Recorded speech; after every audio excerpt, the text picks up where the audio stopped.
The land did not care if a man lived or died. It was a vast, broken anatomy of red rock and gray sage, stretching out under a sky so blue it burned the eyes to look at it for too long. This was the Arizona Territory in the years following the Great War between the states, a place where the map was still being drawn in blood and gunpowder. Here, the stony mesas rose up like the ruined altars of forgotten gods, and the thorny brush clawed at the legs of anyone foolish enough to walk through it. The rivers were mostly dry skeletons of sand, waiting for the violent flash floods of July to give them a few hours of terrifying life. Dust storms were the only things that moved freely here. They swept down from the northern mountains, swallowing abandoned camps and lonely homesteads, scrubbing the wood of settler cabins until it turned the color of bone. It was a country of isolation, where a man could ride for 3 days and see nothing but buzzards circling a dead mule. Danger lived in the silence. It waited in the box canyons where renegade raiding parties hid their horses, and it rode with the weary cavalry patrols that crossed the same ground, looking for an enemy they could rarely find and could never truly defeat. Moving through this unforgiving immensity was a figure that seemed carved from the landscape itself. He was an Apache, but he was built on a scale that defied nature. He stood nearly 7 feet tall, his shoulders a broad yoke of muscle that strained the seams of his buckskin shirt. His hair was black and coarse, hanging loose past his shoulders, and his face was a mask of hard angles and deep, copper-toned skin, pitted by the wind and the sun. His name was Taza, though few called him that anymore. To the nervous whispers of the white settlers, he was simply the giant. To the soldiers he had once guided, he was the big scout. To his own people, he was a ghost. Taza moved with a silence that belied his massive size. He placed his moccasined feet with care, avoiding loose shale and dry twigs, a habit drilled into him since boyhood and sharpened by years of war. He traveled alone, avoiding the smoke of white chimneys and the hide shelters of the Apache bands alike. He lived off the land, snaring rabbits and tracking mule deer, sleeping in the hollows of rocks or beneath the twisted arms of mesquite trees. He carried a sharps rifle that looked like a toy in his enormous hands, and a knife with a blade as long as a man's forearm strapped to his thigh. But his heaviest burdens were not his weapons. They were the memories that walked beside him, louder than his own footsteps. He paused now on the rim of a limestone ridge, looking down into a shadowed valley. The wind whipped at his hair, bringing the scent of rain from 50 miles away. He closed his eyes and let the memory take him, the one that always came when the sun began to dip low. It was 2 years ago. He had ridden back to the camp of the Chiricahua, the band of his fathers, wearing the dusty blue coat of a U.S. Army scout. He had taken the coat not out of love for the white soldiers, but because the hunger in the winter camps had been killing the elders, and the army paid in beef and flour. He had thought his strength could serve his people by guiding the soldiers away from the women and children, by managing the inevitable collision of worlds. He had been wrong. He remembered dismounting before the wickiup of Nalin, the woman he had been promised to since they were children. She had been small, with eyes like dark water. He had brought her ribbons from the fort and a sack of coffee. Nalin had stepped out, but she did not smile. She did not look at the gifts. She looked at the blue wool on his shoulders, stained with sweat and dust. And then she looked at the ground. Standing behind her was distinct, a warrior named Chodi, a man of ordinary height but pure standing. Chodi had placed a hand on Nalin's shoulder, a claim of possession. Taza remembered the silence of the camp. The elders sat by the fire, smoking their pipes, refusing to meet his gaze. Finally, one old man, an uncle he had once carried on his back across a flooded river, had spoken. "The wolf does not live with the dogs," the uncle had said, his voice flat. "You have worn the blue skin. You have walked in the tracks of the enemy. You are strong. Taza, you are the mountain that walks, but you are unclean. The spirits do not know you anymore." Nalin had turned her back. That was the blade that cut deeper than any knife. She had chosen a man half his size, a man who had not compromised, even if that man could not protect her as Taza could. He had left the ribbons in the dirt and ridden away, tearing the blue coat from his body and leaving it rotting in a ravine, but the stain of it remained on his skin. He opened his eyes on the ridge, the old shame burning in his gut. He was too white for the Apache, and too Apache for the whites. The memory shifted, treacherous and quick, to a trading post near the Mexican border only 6 months ago. He had needed powder and salt. He had walked into the dim interior of the store, the floorboards groaning under his weight. The air smelled of tobacco and pickled eggs. The silence that fell over the room had been absolute. 2 women in calico dresses had gasped, grabbing their children and pulling them behind the terrifying barrier of their skirts. A little girl had begun to cry, a high, thin sound. Men leaning against the counter, cowboys with dust on their hats, had stiffened, their hands drifting toward the pistol butts at their hips. Taza had moved slowly, showing his empty hands. He approached the counter where the trader, a balding man with a nervous sweat on his upper lip, stood frozen. "Powder," Taza had said. His voice was a deep rumble, like rocks grinding together deep underground. He spoke English, a skill he had learned from the soldiers, but he used it sparingly. "And salt." He had placed $3 silver on the counter. Good money. Hard money. The trader had stared at the coins, then at Taza, and then he had reached under the counter and pulled out a double-barreled shotgun, leveling it at Taza's chest. "We don't serve your kind," the trader had stammered, his finger trembling on the trigger. "Not here. Get out, you animal!" "Animal," a cowboy had muttered, emboldened by the shotgun. "Look at the size of it. Should be in a circus or a cage." Taza had looked at the silver on the wood. He could have reached across, snapped the shotgun in half, and broken the trader's neck before the man could draw a breath. The rage had coiled inside him, hot and black, but he had seen the terror in the crying child's eyes.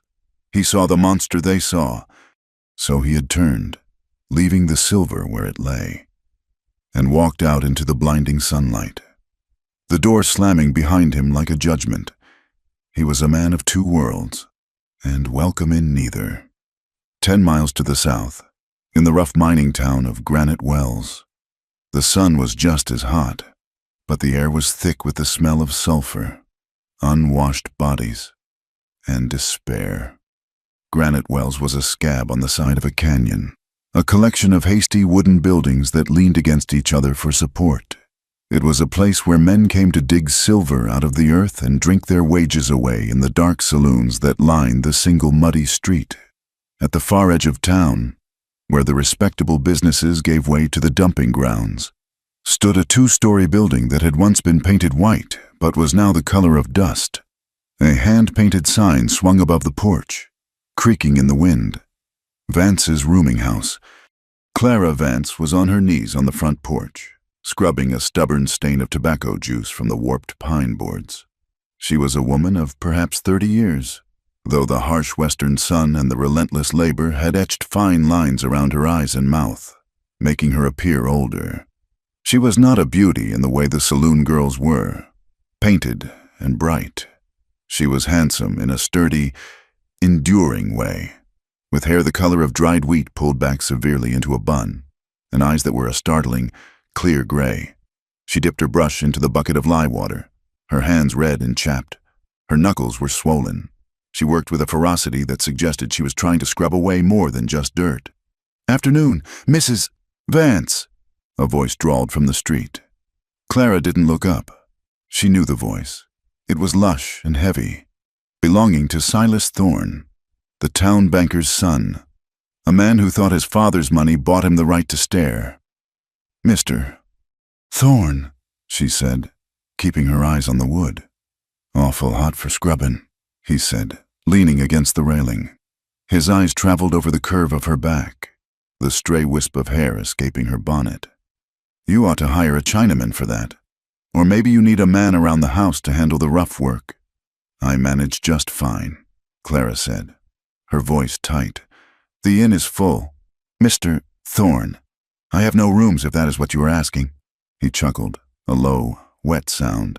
"Oh, I ain't looking for a room to sleep in. Clara, you know that. Everybody knows you run a welcoming establishment." Clara stopped scrubbing. She gripped the brush until her fingers turned white. She looked up, meeting his gaze with a cold, flat stare. "This is a respectable boarding house. I serve meals and I wash linens. If you want something else, go down to the Nugget Saloon. Now step off my porch before I pour this lye water over your boots." Thorne's smile vanished. He sneered, pushing himself off the rail.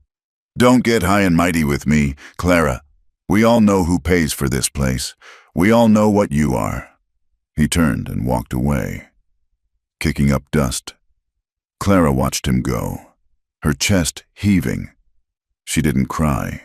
She had forgotten how to cry 5 years ago.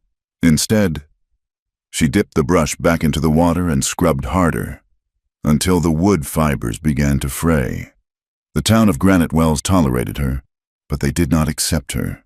To the church ladies who walked on the other side of the street, lifting the hems of their dresses as they passed her in, she was a stain on the community. To the children, she was the witch woman who lived alone. To the men, she was fair game, a woman without a protector, and therefore a woman who must be desperate for any scrap of attention. They were wrong. Clara Vance was not desperate. She was fortified. Her history was written in the scars she kept hidden beneath her high-collared dresses. She had come west 6 years ago as a bride, married to a man named Silas, not the banker's son, but a man named Silas Reed. He had been a miner, charming and loud, with big dreams of striking a vein of pure silver. But the silver never came. Only the whiskey did. Silas Reed had been a man who turned mean when the drink took him. He had gambled away her dowry in a single night. He had beaten her when the stew was cold, when the fire smoked, or when he simply hated his own reflection. Clara remembered the night the reputation was born. Silas had brought 3 men home from the saloon, drunk and laughing. He had told them, right in front of her, that since he couldn't pay his debts with gold, they could take it out in trade with his wife. She had fought. She had broken a bottle over one man's head and threatened Silas with a carving knife. The men had laughed and left, calling Silas a fool, but the damage was done. Silas had stormed out in a rage and died 3 days later in a shaft collapse, crushed by the very rock he tried to rob. He left her with nothing but a half-built house and a name that was dragged through the mud. The town whispered that she had gone through with it, that she had entertained the men to pay the debts. They said she was a miner's widow, in the worst sense. Clara had never corrected them. She found that a ruined reputation had a strange sort of power. It kept the overly righteous away. It allowed her to operate her business with a steely independence. She took in laundry. She cooked meals for the transient miners who didn't care about gossip as long as the biscuits were hot. She saved every penny, hiding coins in a coffee tin beneath the floorboards, repairing the roof herself, glazing her own windows. She was proud. It was a lonely, bitter pride, but it held her upright. Later that afternoon, the wind picked up, rattling the loose shutters of the inn. Clara was in the kitchen, chopping onions for the evening stew. The air was thick with the smell of beef suet and boiling beans. 2 cowboys were sitting at the small table in the corner, nursing cups of bitter coffee. They were drifting hands, passing through from a drive in Texas, dusty and tired. "I tell you, I saw him," the younger one said, his voice hushed. "Big as a house. He was watching the herd from the ridge." "Apache?" the older one asked, blowing on his coffee. "Must be, but he didn't attack. That's the queer thing. We had a wheel bust on the chuck wagon near Darker Canyon. We was stuck. If a war party had come down, we'd have been scalped for sure. But this giant, he just sat up there on his horse, and when a pack of coyotes started spooking the calves, he put a bullet in the leader from 500 yards. Clean shot. Maybe he was scouting you for later." The older man grunted. "I don't think so," the young one insisted. "I heard stories in Tucson. They say there's a giant Apache who walks alone. They say he dragged a settler's wagon out of a flash flood last month near the Verde. Didn't ask for nothing, just pulled him out and vanished. Sounds like a tall tale. Kid, Apaches don't help white folks. They burn 'em. Clara paused, the knife hovering over an onion. She had heard these whispers before. The drifters brought news like pollen on the wind. A giant, a monster who didn't kill, a savage who acted with a strange, silent honor. She felt a peculiar tug in her chest. She wondered what it must be like to be so feared, to have people invent stories about you just to make sense of your existence. She wondered why a man whom the world hated would lift a finger to save it.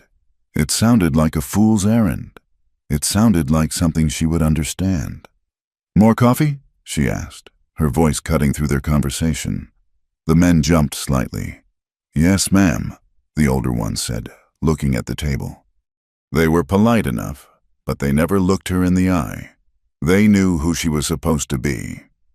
By evening, the town of Granite Wells began to settle into its nightly rhythm of piano music and shouting from the saloons. The sun was sinking behind the red cliffs to the west, setting the sky on fire with streaks of violet and bruised orange. Clara finished wiping down the tables and walked to the back door of the inn to throw out the vegetable scraps. She paused there, wiping her hands on her apron. The back of the inn faced the open desert. The town ended abruptly at her property line, giving way to the vast, empty scrubland. The air was cooling rapidly. She took a deep breath, savoring the moment of quiet before the evening rush of hungry boarders. Then she saw him. He was far out, perhaps 300 yards away, standing on a rise of ground that overlooked the town. The distance was great, but even from here, his size was unmistakable. He was a silhouette against the dying light, a black cutout of a man that seemed too large for the horizon. He was motionless. He was facing the town, facing her in. Clara's heart hammered against her ribs. She should be afraid. She should run inside and bolt the door. She should call for the sheriff, an Apache warrior, alone at twilight, watching her house.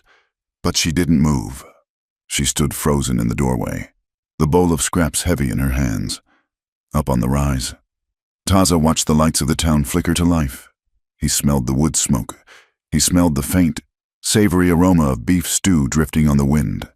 His stomach tightened with hunger. He had not eaten in 2 days, save for a handful of dried berries.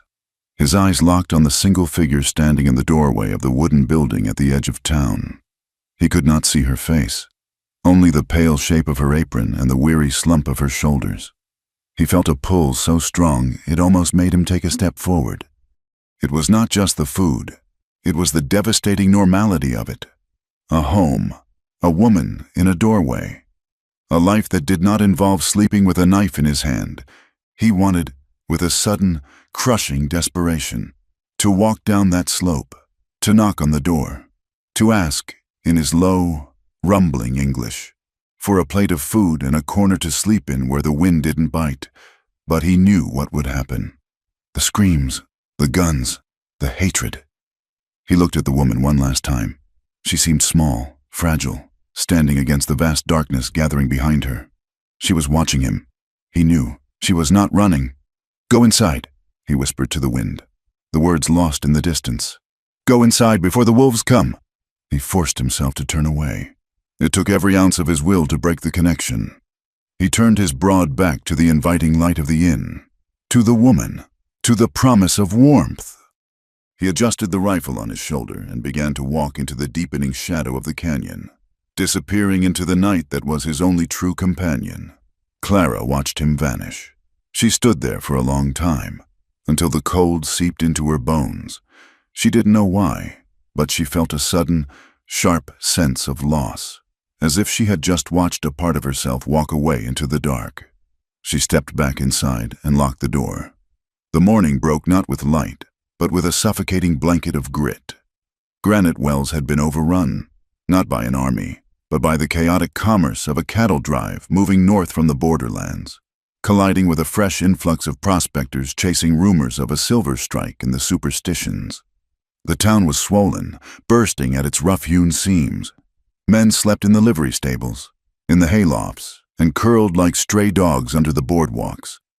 The air was thick enough to chew, tasting of turned earth, manure, and the acrid smoke of cheap tobacco. It was a day when tempers were short and fuses were damp with sweat.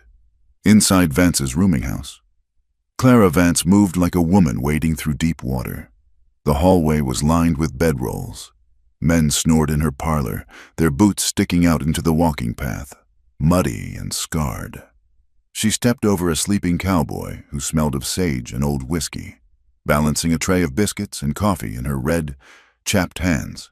"Mind your feet," she said, her voice raspy from the dry air. The cowboy grunted and rolled over, muttering something unintelligible. Clara didn't stop. She had been up since 4 in the morning, kneading dough and boiling coffee that looked like crude oil. The inn was making money, more money in 3 days than she usually made in a month. But the cost was a tension that vibrated in the walls. These men were strangers, transients with no loyalty to the town and certainly no respect for a woman living alone.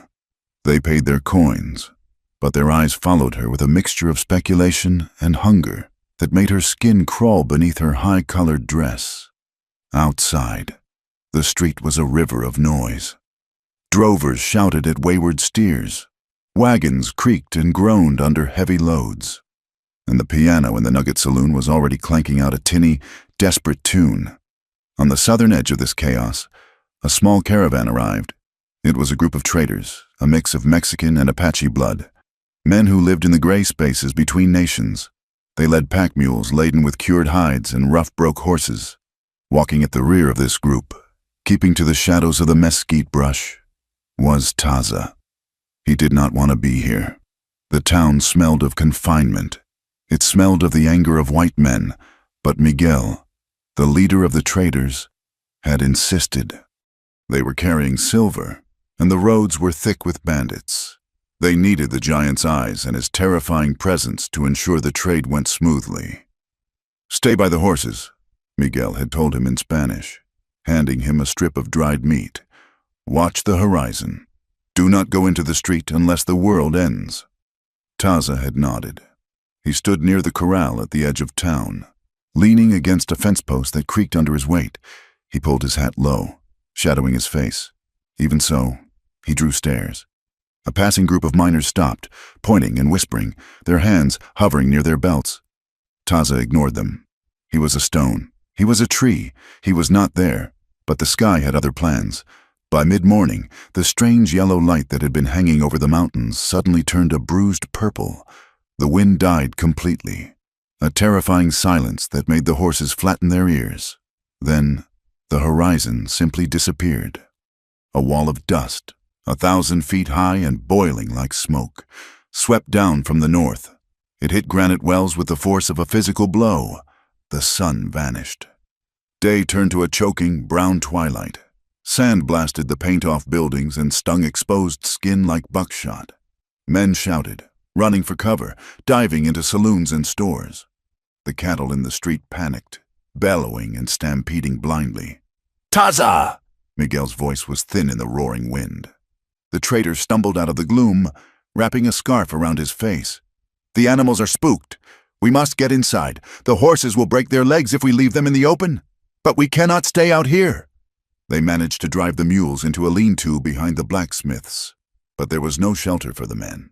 The wind was driving the sand with enough force to scour the lungs. "Vances!" Miguel shouted, grabbing Taza's arm. "The woman. She is fair. She will let us in." Taza pulled back, shaking his massive head. "No, she is white." "She is a businesswoman!" Miguel yelled over the gale. "And she owes me for the firewood I brought last winter. Come, you will die out here, or a soldier will shoot you in the confusion." Taza resisted, his boots digging into the dirt, but the wind was relentless. It tore at his clothes and filled his eyes with grit. He allowed Miguel to pull him toward the dim yellow light of the rooming house. Clara was struggling to latch the front door against the wind when it burst open.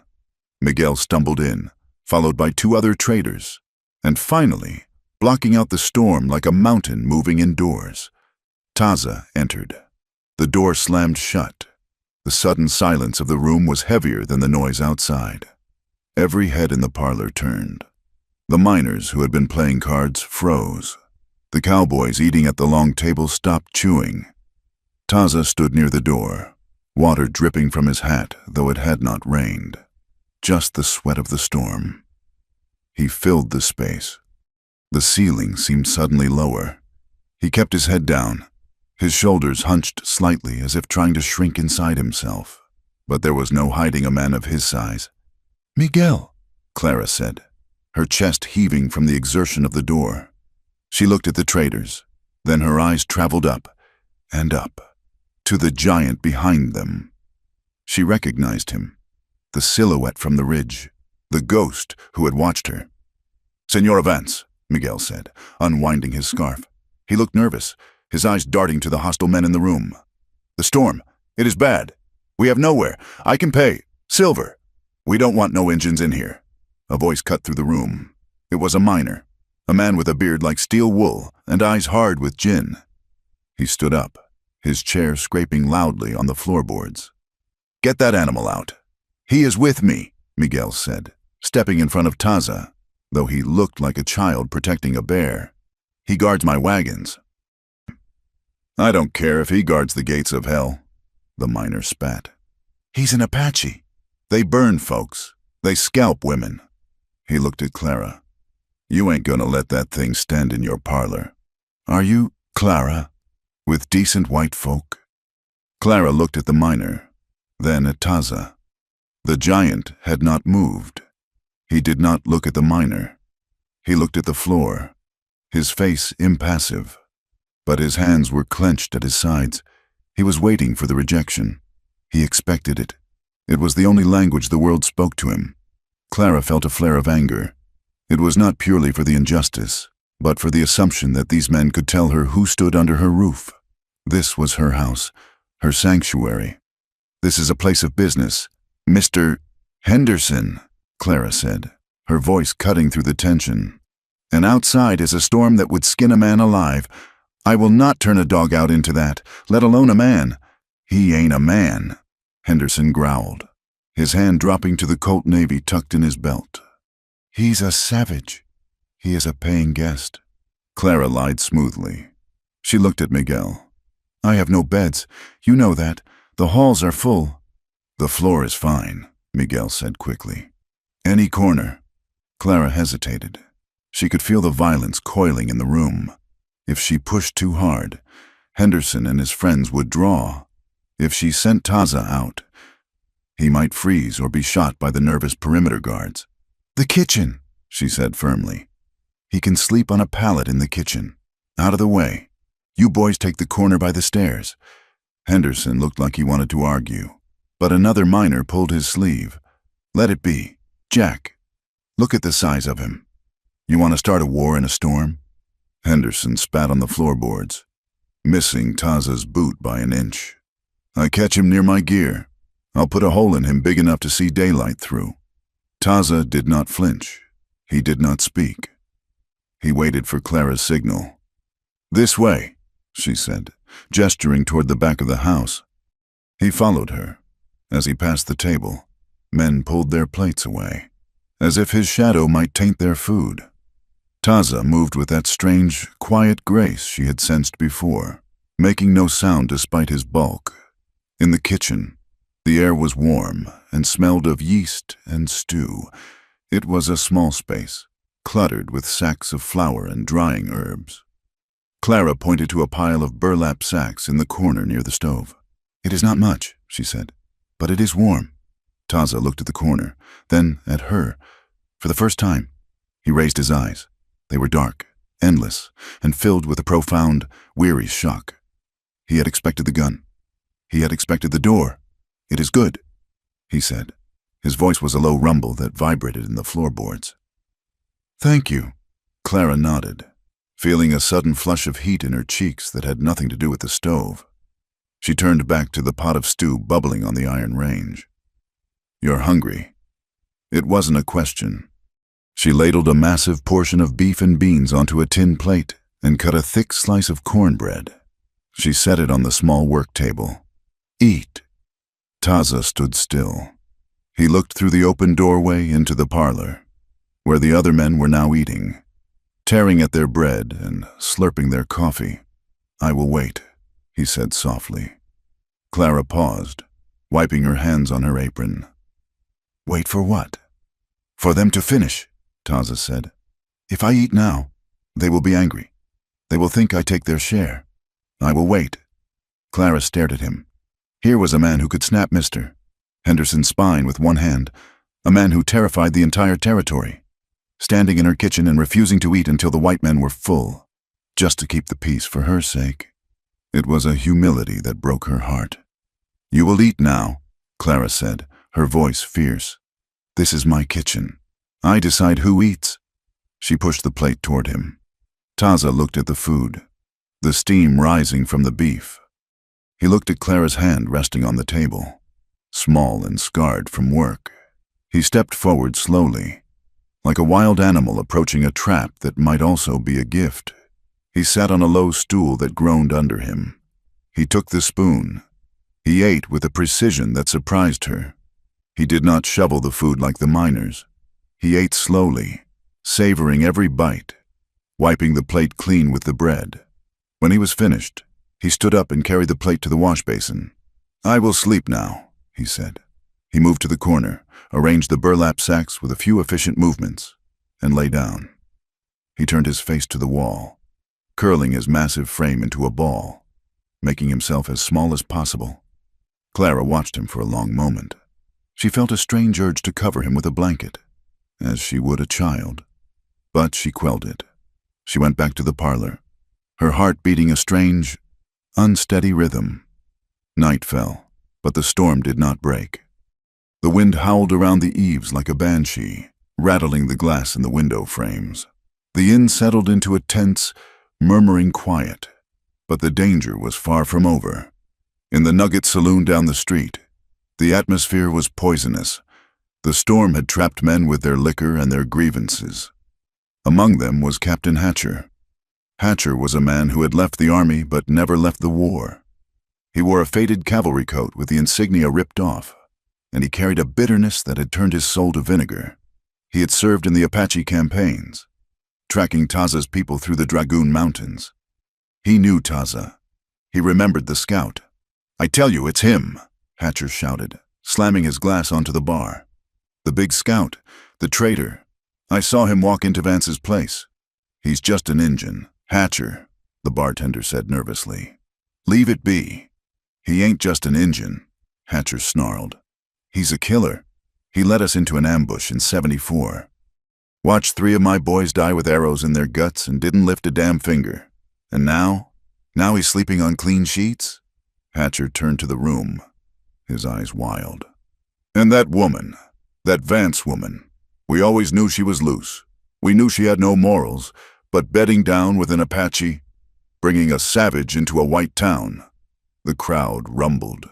The miners, drunk and bored, latched onto the anger. It was something to do. It was a target for their frustration with the storm, the mines, and their own empty lives.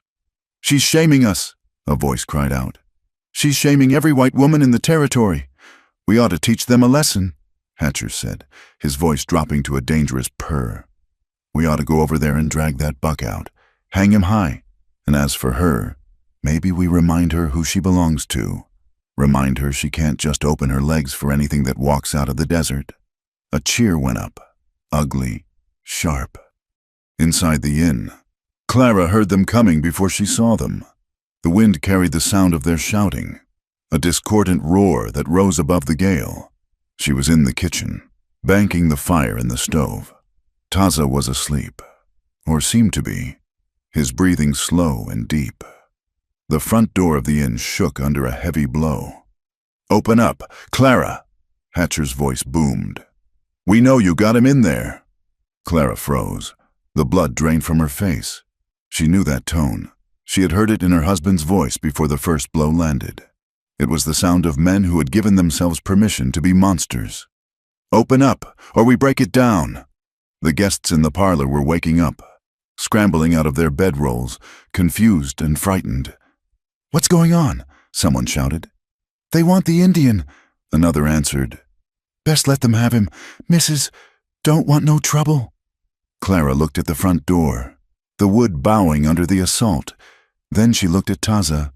He was awake. He had risen silently, the long knife already in his hand. He stood in the shadows of the kitchen, his body tense, a coil of explosive energy. He looked at her, and his eyes were flat and dead. He knew this ending. He would kill 3 or 4 of them, and then they would riddle him with bullets. He was ready to die. But as Clara looked at him, she saw something else.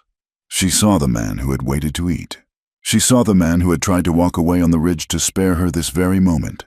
She felt a hot, blinding rebellion rise in her throat. She had spent 5 years being the victim. She had spent 5 years letting the town define her, shame her, and push her into the dirt. She would not let them murder a guest in her kitchen.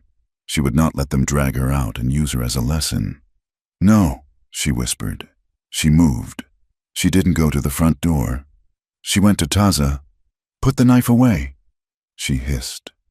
Taza looked down at her, confused. "They come to kill. Put it away." She grabbed his wrist. His skin was hot and rough. She pulled him back down onto the pallet. He resisted for a fraction of a second, his strength immovable. But the look in her eyes, wild, desperate, and commanding, made him yield. He sank back onto the burlap. "Lie down," she ordered. She dropped to her knees and lay down beside him. The pallet was narrow, barely wide enough for his shoulders. She pressed herself against him, her back to the room, her front against his side. She could feel the erratic thudding of his heart, the immense heat radiating from him. She grabbed his arm, heavy as a tree limb, and pulled it over her waist. "What are you—" Taza began, his voice a vibration against her cheek. "Be quiet," she breathed. "Play along. If you want to live, play along." The front door splintered open. Wind and sand exploded into the hallway, followed by Hatcher and 6 other men. They carried lanterns and pistols. Their faces were twisted with the anticipation of violence. "Where is he?" Hatcher screamed, storming into the parlor. He kicked a sleeping miner out of the way. "Where is the savage?" The room was silent. The guests pointed toward the kitchen. Hatcher marched to the doorway, raising his lantern. The light swung into the small room, cutting through the shadows.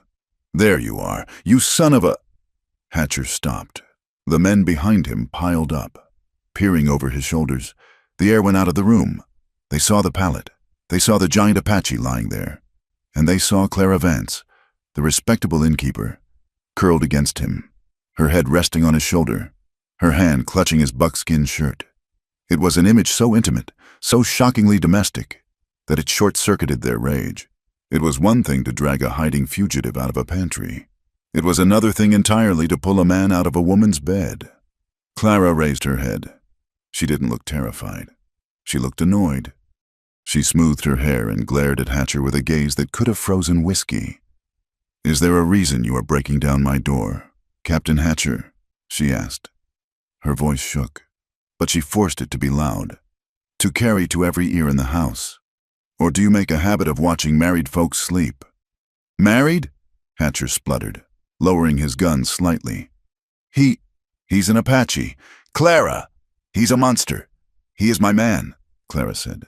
The words tasted like copper in her mouth, terrifying and exhilarating. She pressed closer to Taza, feeling his muscles lock rigid as stone. "He paid for this room. He paid for his supper, and he is here by my invitation." She looked at the mob, meeting their eyes one by one. "You say I have no morals? Fine. Believe what you want, but this is my house, and this man is mine now. If you want to drag him out, you drag me out with him, and I will make sure the sheriff knows exactly who broke into a woman's bedroom in the middle of the night." She turned her face to Taza, her lips inches from his ear, her breath warm on his neck. "You're mine now," she whispered, low and fierce, for the room to hear. "Tell them—" Taza's mind was reeling. The scent of her, soap and sage and fear, filled his nose. The weight of her arm on him was heavier than any chain he had ever worn. She was lying. She was insane. She was saving his life. He understood the game. He rose slowly on one elbow, the movement shifting Clara slightly. He did not let go of her. He kept her close, a protective, possessive gesture. He turned his face to Hatcher. He did not look like a victim. He looked like a king interrupted on his throne. His eyes were black voids, reflecting the lantern light with a cold, predatory gleam. He let his lip curl slightly, revealing white teeth. It was a look of pure, concentrated menace. It said, "Step forward and die." "Get out!" Taza rumbled. The sound was deep, vibrating in the chests of the men in the doorway. Hatcher took a step back. He looked at the gun in his hand, then at the massive warrior who seemed to fill the room, and the woman who clung to him like a lioness. The narrative had broken. This wasn't a lynching anymore. It was a domestic dispute with a giant. The miners behind Hatcher shuffled their feet. Their bloodlust was cooling, replaced by a sudden, awkward shame. Breaking up a romance, no matter how unnatural they thought it, felt wrong in a way that hanging a stranger didn't. "She's crazy," one of the men muttered. "Let's go, Hatcher. This ain't right." Hatcher glared at Taza, hate burning in his eyes. But he saw the size of the arms wrapped around the woman. He saw the knife lying within Taza's reach, and he saw the way Clara looked at him, with a defiance that terrified him. "You'll regret this, Clara," Hatcher spat. "You've marked yourself for good now. Don't expect a decent soul to talk to you ever again." "I never found much use for your kind of decency, Captain," Clara shot back. "Close the door on your way out." Hatcher swore, holstered his pistol, and turned on his heel. The mob dissolved, muttering and cursing, flowing back out into the hallway and out into the storm. The front door slammed shut, cutting off the wind. Silence rushed back into the kitchen. It was a thick, ringing silence. Clara did not move. She couldn't. Her limbs had turned to water. She lay there, pressed against the buckskin and the hard muscle of the Apache giant, listening to the fading footsteps. Taza did not move either. He lay rigid, staring at the door. He could feel the rapid flutter of her heart against his ribs. He could feel the warmth of her legs against his. Something had snapped in the world. A line had been crossed that could never be uncrossed. She had claimed him. She had spoken words of possession over him, words that had been denied to him by his own people. Even if it was a lie, the echo of it hung in the air, heavy and binding. Clara slowly withdrew her arm. She sat up, pulling her knees to her chest, trembling violently now that the danger was past. She didn't look at him. She stared at the stove. Taza sat up as well. He looked at her back. He wanted to speak, to ask why, to tell her she was a fool, to thank her, but the words were stuck in his throat. They sat there in the dark kitchen, side by side, the distance between them gone, bound together by a lie that felt dangerously, terrifyingly real. Dawn broke over granite wells with the color of a fresh bruise, a pale, sickly violet bleeding into gray. The storm had passed, leaving the town scrubbed raw and buried under inches of drift sand. Inside the kitchen of Vance's rooming house, the air was cold and still, heavy with the scent of stale fear and the lingering warmth of two bodies that had been pressed together for hours. Clara Vance woke first. She was stiff, her neck cricked at an awkward angle against the rough wool of the blanket. For a moment, suspended in the haze of sleep, she did not remember why the world felt so solid and warm beneath her cheek. She shifted, and the mattress breathed. Memory returned with the force of a physical blow. The shouting men, the gun barrels, the lies she had shouted into the face of the mob. "You are mine now." She pulled away as if burned, scrambling to her feet, her boots skidding on the sandy floorboards. She smoothed her wrinkled dress with shaking hands, her heart hammering a frantic rhythm against her ribs. She refused to look at the pallet in the corner. She could not bear to see if he was awake, if he was looking at her, if he remembered the way her arm had draped over his chest as if she had the right to hold him. In the corner, Taza did not move. He had been awake for an hour, listening to the wind die down, listening to the woman's breathing change from the ragged rhythm of terror to the slow, deep cadence of sleep. When she pulled away, he felt the loss of her warmth like a sudden draft, a chill that went deeper than his skin. He sat up slowly, his movements controlled and silent. The floorboards did not creak. He folded the blanket with precise, military corners, a habit learned from the cavalry and never unlearned. He kept his eyes on his hands, large and copper-skinned against the gray wool. He could feel her standing by the stove, vibrating with a nervous energy that filled the small room. "Coffee," Clara said. Her voice was brittle, cracking on the first syllable. She cleared her throat and tried again, louder. "I need to make coffee. The guests will be waking soon." "Yes," Taza said. His voice was a low rumble, the sound of stones shifting in a riverbed. He stood, and the kitchen suddenly felt too small. He towered over the stove, over the table, over her. Clara busied herself with the grinder, the mechanical screech of metal on beans filling the silence. A welcome distraction. She kept her back to him. "You should go," she said, not turning around. "The storm is over. Your friends, the traders, they will be leaving." "Miguel waits for the mud to dry," Taza said. "He will not leave until noon." "Then you should go to him," Clara said, her knuckles white on the grinder handle. "Last night, it was necessary, but it is day now. People will talk. They will say terrible things. They already say them," Taza replied gently. Clara stopped grinding. She stood motionless. He was right. The damage was done. She had saved his life, and perhaps her own. But she had paid for it with the last shred of her reputation. She turned to face him then. He was looking at her, his dark eyes unreadable but not unkind. He did not look at her with the lust of the men in the saloon, nor the contempt of the town wives. He looked at her with a strange, grave curiosity. "I stained you," Taza said. It was not a question. It was a statement of fact, heavy with regret. "To lie with an Apache, even in a lie, it marks you." "I was already marked," Clara said, lifting her chin with that stubborn pride he had seen the day before. "One more scar won't kill me, but you staying here might kill you. Hatcher won't forget." "Hatcher is a coward," Taza said. "Cowards bite only when the wolf is away. If I stay, he will not bite." Clara stared at him. "Stay? Here?" "I have no money for a room," Taza said. "But I can work. I can chop wood. I can fix the door they broke. Until Miguel leaves." Clara looked at the broken latch on the kitchen door, the splintered wood hanging by a hinge. She looked at the heavy sacks of flour she struggled to move every week. And she looked at Taza, this mountain of a man who had let her use him as a shield, who had played the part of her husband to save her from a mob. "I can't pay you," she said softly. "You gave me food." Taza said, "You gave me a place to sleep. That is pay." Clara nodded once, a sharp, jerky motion. "Fine, but you stay out of the main parlor when the guests are eating. I won't have fights over breakfast. I will be a shadow," Taza promised. By mid-morning, the sun was blazing with an indifferent brilliance, baking the mud in the streets into hard, cracked clay. The town of Granite Wells had woken up with a hangover and a new scandal to chew on.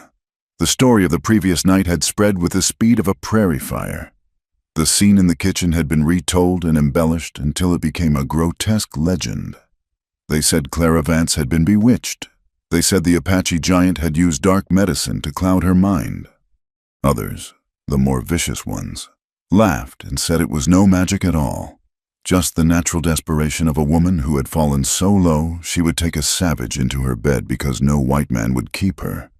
When Clara walked to the general store to buy sugar, the reaction was immediate. Mrs.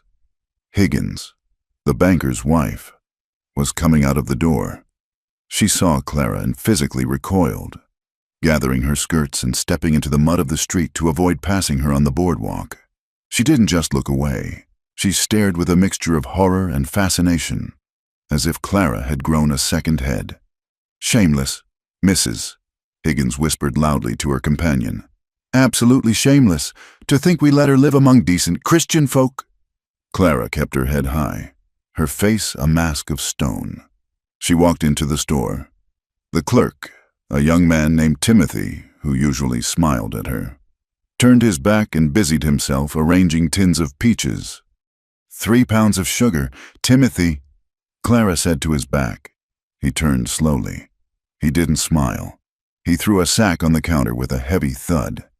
"That'll be 4 bits." "It was 3 bits yesterday," Clara said. "Price went up," Timothy said, his eyes sliding away from hers. "Shortage, due to the storm." It was a lie. Clara knew it. She placed the coins on the counter, 4 bits, and took the sugar. She walked out, feeling the eyes of the men on the porch drilling into her back. "Hey, Clara," one of them called out. It was a drunk miner, leaning against a post. "Does he speak English? Or do you just grunt at each other in the dark?" Laughter rippled down the porch. Clara did not stop. She did not flinch. She walked straight back to her inn, her spine rigid, her heart boiling with a corrosive mixture of shame and fury. They hated her. They had always hated her. But now they felt justified in their hate.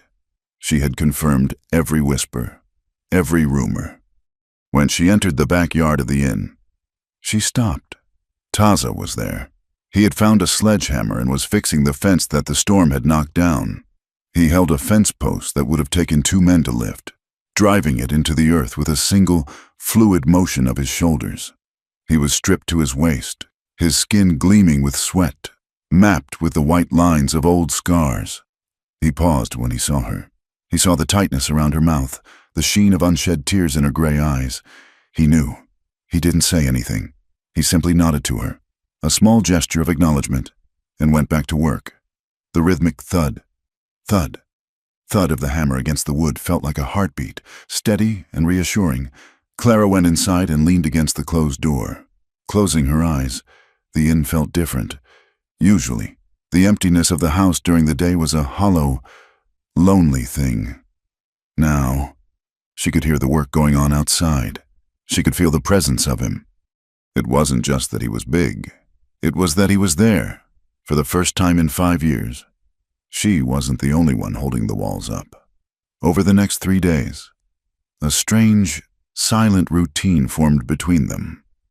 Miguel and the traders had been delayed further by a lame horse, giving Taza an excuse to remain.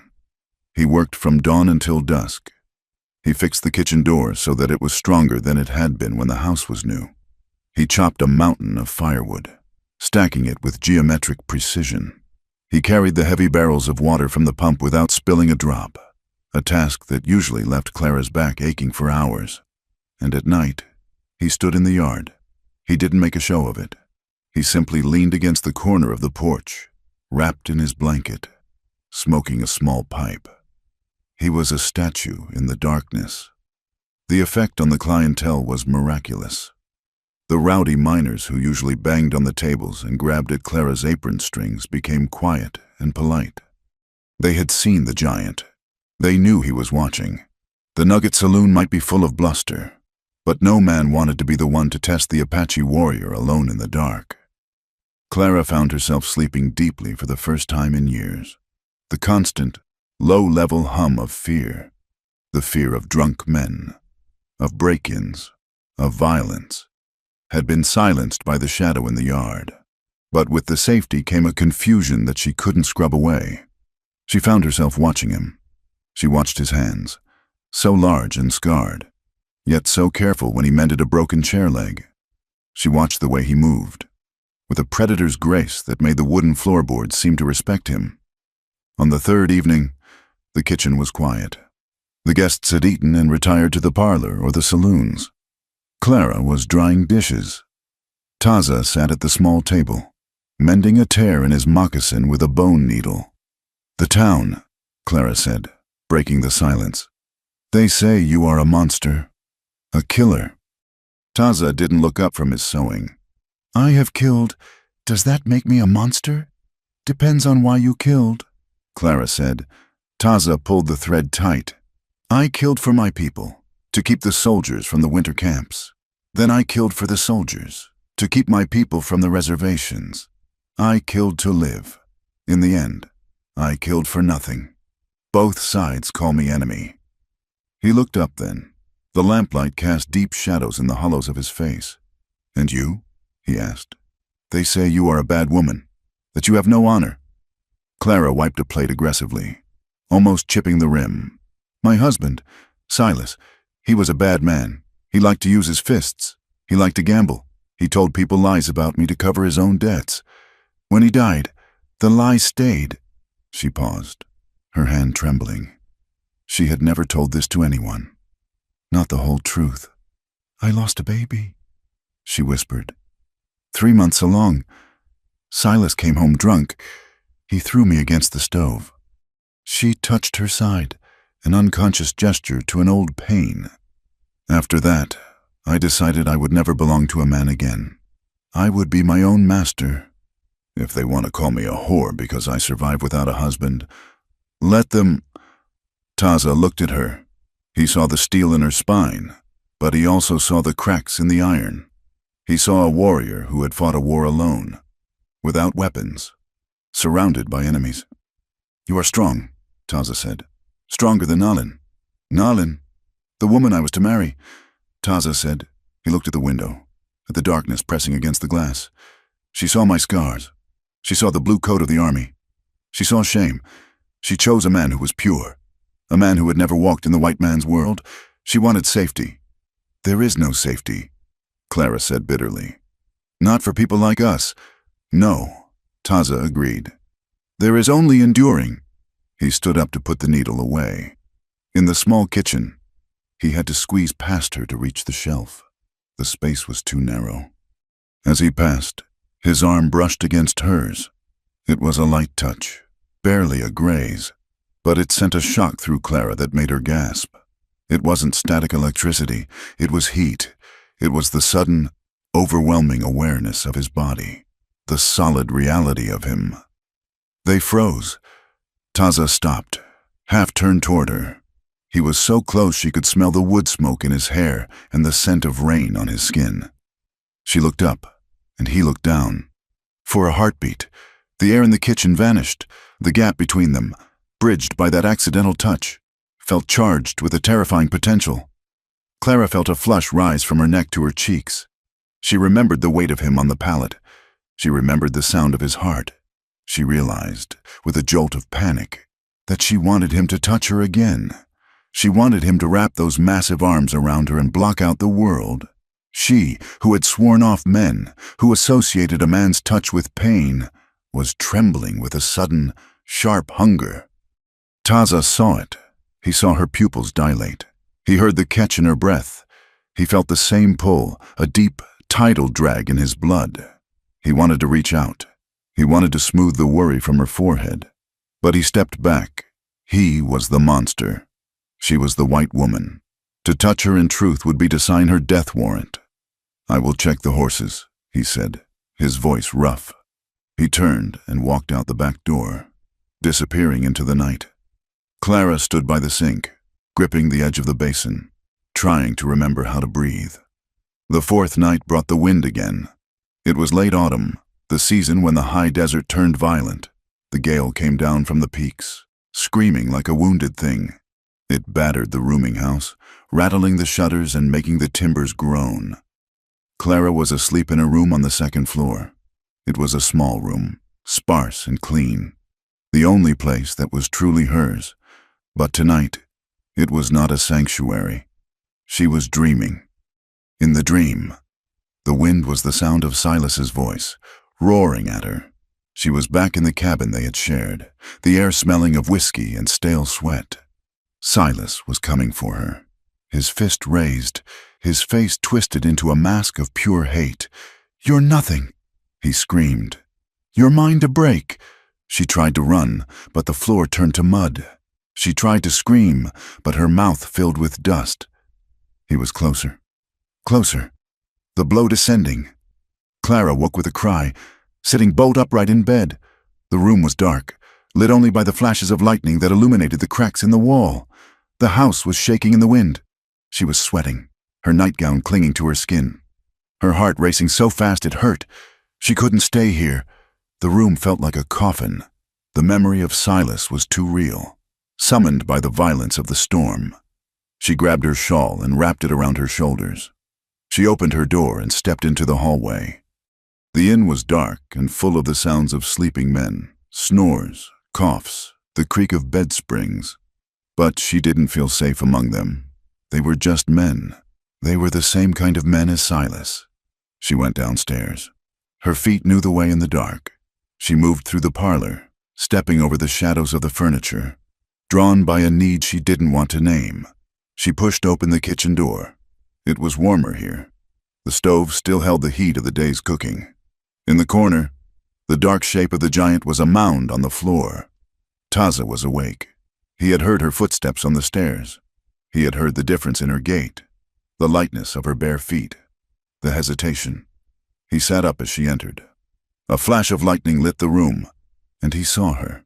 She looked small and pale, her hair loose around her shoulders, her eyes wide with the residue of the nightmare. She was shaking. "Clara?" he whispered. She didn't speak. She couldn't. The terror of the dream was still vibrating in her nerves. She walked toward him. She wasn't thinking about the town. She wasn't thinking about propriety. She was thinking that he was the only thing in the world that felt solid. He was the mountain that didn't move. She reached the pallet and stopped, looking down at him. She was shivering violently. Taza didn't ask what was wrong. He saw the fear. He knew the look of someone who'd been chased by ghosts. He lifted the edge of his blanket. It was a simple gesture, an invitation, a question. Clara dropped to her knees. She crawled under the rough wool. She lay down beside him, fully clothed in her nightgown and shawl, and curled into him. He lowered the blanket over them. This time, it was not a performance. There was no audience. There was no gun at the door. Clara pressed her face into the curve of his shoulder. He smelled of sage and skin. She wrapped her arm around his waist, holding on as if the wind might blow her away. Taza lay still, afraid to move, afraid to break the moment. He felt the dampness of her tears on his skin. He slowly, hesitantly, brought his arm around her. His hand covered her back, broad and warm. "The dream?" he asked softly. "He was here," Clara whispered, her voice muffled against him. "Silas, he was going to kill me." "He is dead," Taza said firmly. "He is dust. He cannot hurt you." "The memories hurt," she said. "They don't die." "No," Taza agreed. "They do not." He tightened his hold on her. "I see them too. The faces." "Who?" "The men I tracked," Taza said. His voice was a vibration against her chest. "There was a band in the Dragoons. My cousins. The army wanted them. I led the soldiers to the canyon. I thought if they surrendered, they would be fed. They would live." He paused, a shudder running through his massive frame. "The soldiers did not want surrender.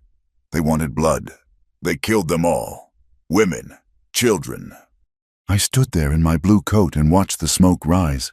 I hear their screams in the wind every night. I wash my hands, but the red does not come off." Clara pulled back slightly, just enough to look at his face in the dark. She traced the line of his jaw with her thumb. It was a bold, intimate touch. "You aren't a monster, Taza," she whispered. "You were a man trying to save what you could in a world that wanted to burn everything." "I failed," he said bleakly. "We all fail," Clara said. "I failed too. I wished him dead. Taza, every night when he hit me, I prayed to God to stop his heart. I prayed for the mine to fall on him, and then it did. I killed him with my heart before the rock ever touched him. I was glad he died. Does that make me a monster?" "No," Taza said. He turned his head, his face inches from hers. "It makes you a survivor." The air between them changed. The grief was still there, but beneath it, the fire had returned. The heat of their bodies, pressed together under the wool, was rising. Clara looked at his mouth. She saw the softness there, contradicting the hardness of his face. She felt the heavy, rhythmic thud of his heart against her breast. "Taza," she breathed. She shifted, her legs sliding between his. The friction of the movement sent a jolt through both of them. Taza groaned, a low sound deep in his throat. He wanted her. The desire hit him with the force of a physical blow. He wanted to pull her beneath him, to bury himself in her warmth, to forget the blood and the dust and the shame. He wanted to claim her in truth. His hand slid down her back to her waist, pulling her flush against him. Clara gasped. her hands tangling in his long hair. She lifted her face, her lips parting. They froze, hovering on the precipice. Their breath mingled, their noses touched. It would be so easy. It would be an obliteration of the loneliness. But Taza stopped. He pulled back, just an inch. His breathing was ragged. "If we do this," he whispered, his voice strained, "there is no going back. The town, they will kill you for it, if they know it is true." "I don't care about the town," Clara said, though her voice trembled. "I do," Taza said. "I care that you live." He rested his forehead against hers. He did not let her go, but he did not take what she was offering. Not yet. It was too dangerous, too raw. They were two wounded animals seeking comfort, and he would not mistake her fear for love. He would not take advantage of her nightmare. "Sleep," he commanded softly. "I am here. I will not let the ghosts in." Clara let out a long, shuddering breath. She felt a pang of disappointment, sharp and hot. But beneath it, a profound relief. He had protected her honor, even from himself. She settled back against him, her head on his shoulder. Her hand rested over his heart. "You're mine," she whispered, echoing the lie that was becoming the truth. "I am yours," he answered in the dark. Outside, the storm raged on, battering the fragile walls of the inn. But inside, in the small, warm space under the blanket, there was a peace that neither of them had known in a lifetime. They slept, entangled, hearts dangling between the hope of a future and the terrified knowledge that the morning sun would bring the world back to their door. The peace that had settled over Vance's rooming house was as fragile as a sheet of ice on a desert trough, and it shattered 3 days later with the arrival of 5 riders from the south. They rode into Granite Wells in the middle of the afternoon, their horses frothed with sweat and dust coating their coats like gray paint. Leading them was a man who sat his saddle with the stiff, pained posture of someone who had spent a lifetime at war. He wore a heavy canvas duster, despite the heat, and a wide-brimmed hat pulled low over eyes that were the color of stagnant water. This was Captain Phineas Kincaid. He was not a stranger to the territory, and to Taza. He was a ghost summoned from the bloodiest chapters of the past. Kincaid and his men did not go to the livery. They tied their horses directly in front of the Nugget Saloon and walked in, their spurs singing a jagged metal song on the boardwalk. Within an hour, the mood in Granite Wells shifted. The uneasy tolerance that the town had shown Clara Vance and her Apache guest began to curdle into something sour and volatile. Kincaid brought news, and like most news in the borderlands, it was soaked in blood. He spoke of a raid on the Gila River, of a ranch burned to the ground and a family slaughtered. He spoke of cattle hamstrung and left to rot. And then, standing at the bar with a whiskey in his hand, he spoke of the man he blamed for it. "I know the sign," Kincaid told the gathered crowd, his voice carrying the rough rasp of command. "I tracked the Apache for 10 years. I know how they move. And I know who leads them when they want to be ghosts. You have a devil in your midst. Boys, a devil I thought was dead." He turned his pale eyes toward the window, looking down the street toward the rooming house. "They call him Taza," Kincaid said, spitting the name like a curse. "The army paid him to hunt his own kind, but a wolf don't turn into a dog just because you put a collar on him. He turned on us, led my patrol into a box canyon in '74, watched my men die while he sat on a rock and laughed, and now I hear he is sleeping in a white woman's bed, eating white man's bread." The rumors, which had been simmering, boiled over. Kincaid gave the town's prejudice a shape and a justification. He turned Taza from a curiosity into a threat, and Clara from a fallen woman into a traitor. The first stone hit the inn just after sunset. Clara was in the kitchen, wiping down the table, when the glass shattered in the front parlor. The sound was shocking, a violent intrusion into the quiet house. She ran into the hallway to find a jagged rock sitting on the rug, surrounded by glittering shards of window pane. Taza was there before her. He moved with terrifying speed for a man of his size. He stood in the shadows of the parlor, looking out the broken window. His face was a mask of stone, but his hands were clenched so tight the knuckles were white. "Get back!" he said, his voice a low rumble. "Stay away from the glass." "Who is it?" Clara asked, clutching her apron, her heart hammering against her ribs. "Cowards," Taza said. "Men who throw rocks in the dark." The next morning, the insults were not just thrown, they were painted. When Clara went out to sweep the porch, she found the side of her inn defaced, crude. Dripping letters in red paint spelled out savage lover and traitor. Clara stared at the words. The sun beat down on her neck, hot and accusing. She felt a wave of nausea, not from fear, but from the sheer, grinding weight of the hatred. She walked to the shed, retrieved a bucket of lye water and a stiff brush, and began to scrub. Taza came out a moment later. He saw the words. He saw Clara scrubbing, her shoulders shaking with the effort, her hands raw from the lye. He stepped forward, reaching for the brush. "Clara, stop! I will do it!" "No!" Clara snapped, pulling away. She didn't look at him. She couldn't. She scrubbed harder, the bristles tearing at the wood. "Go inside. Taza, please. If they see you, it only makes it worse." Taza stood frozen.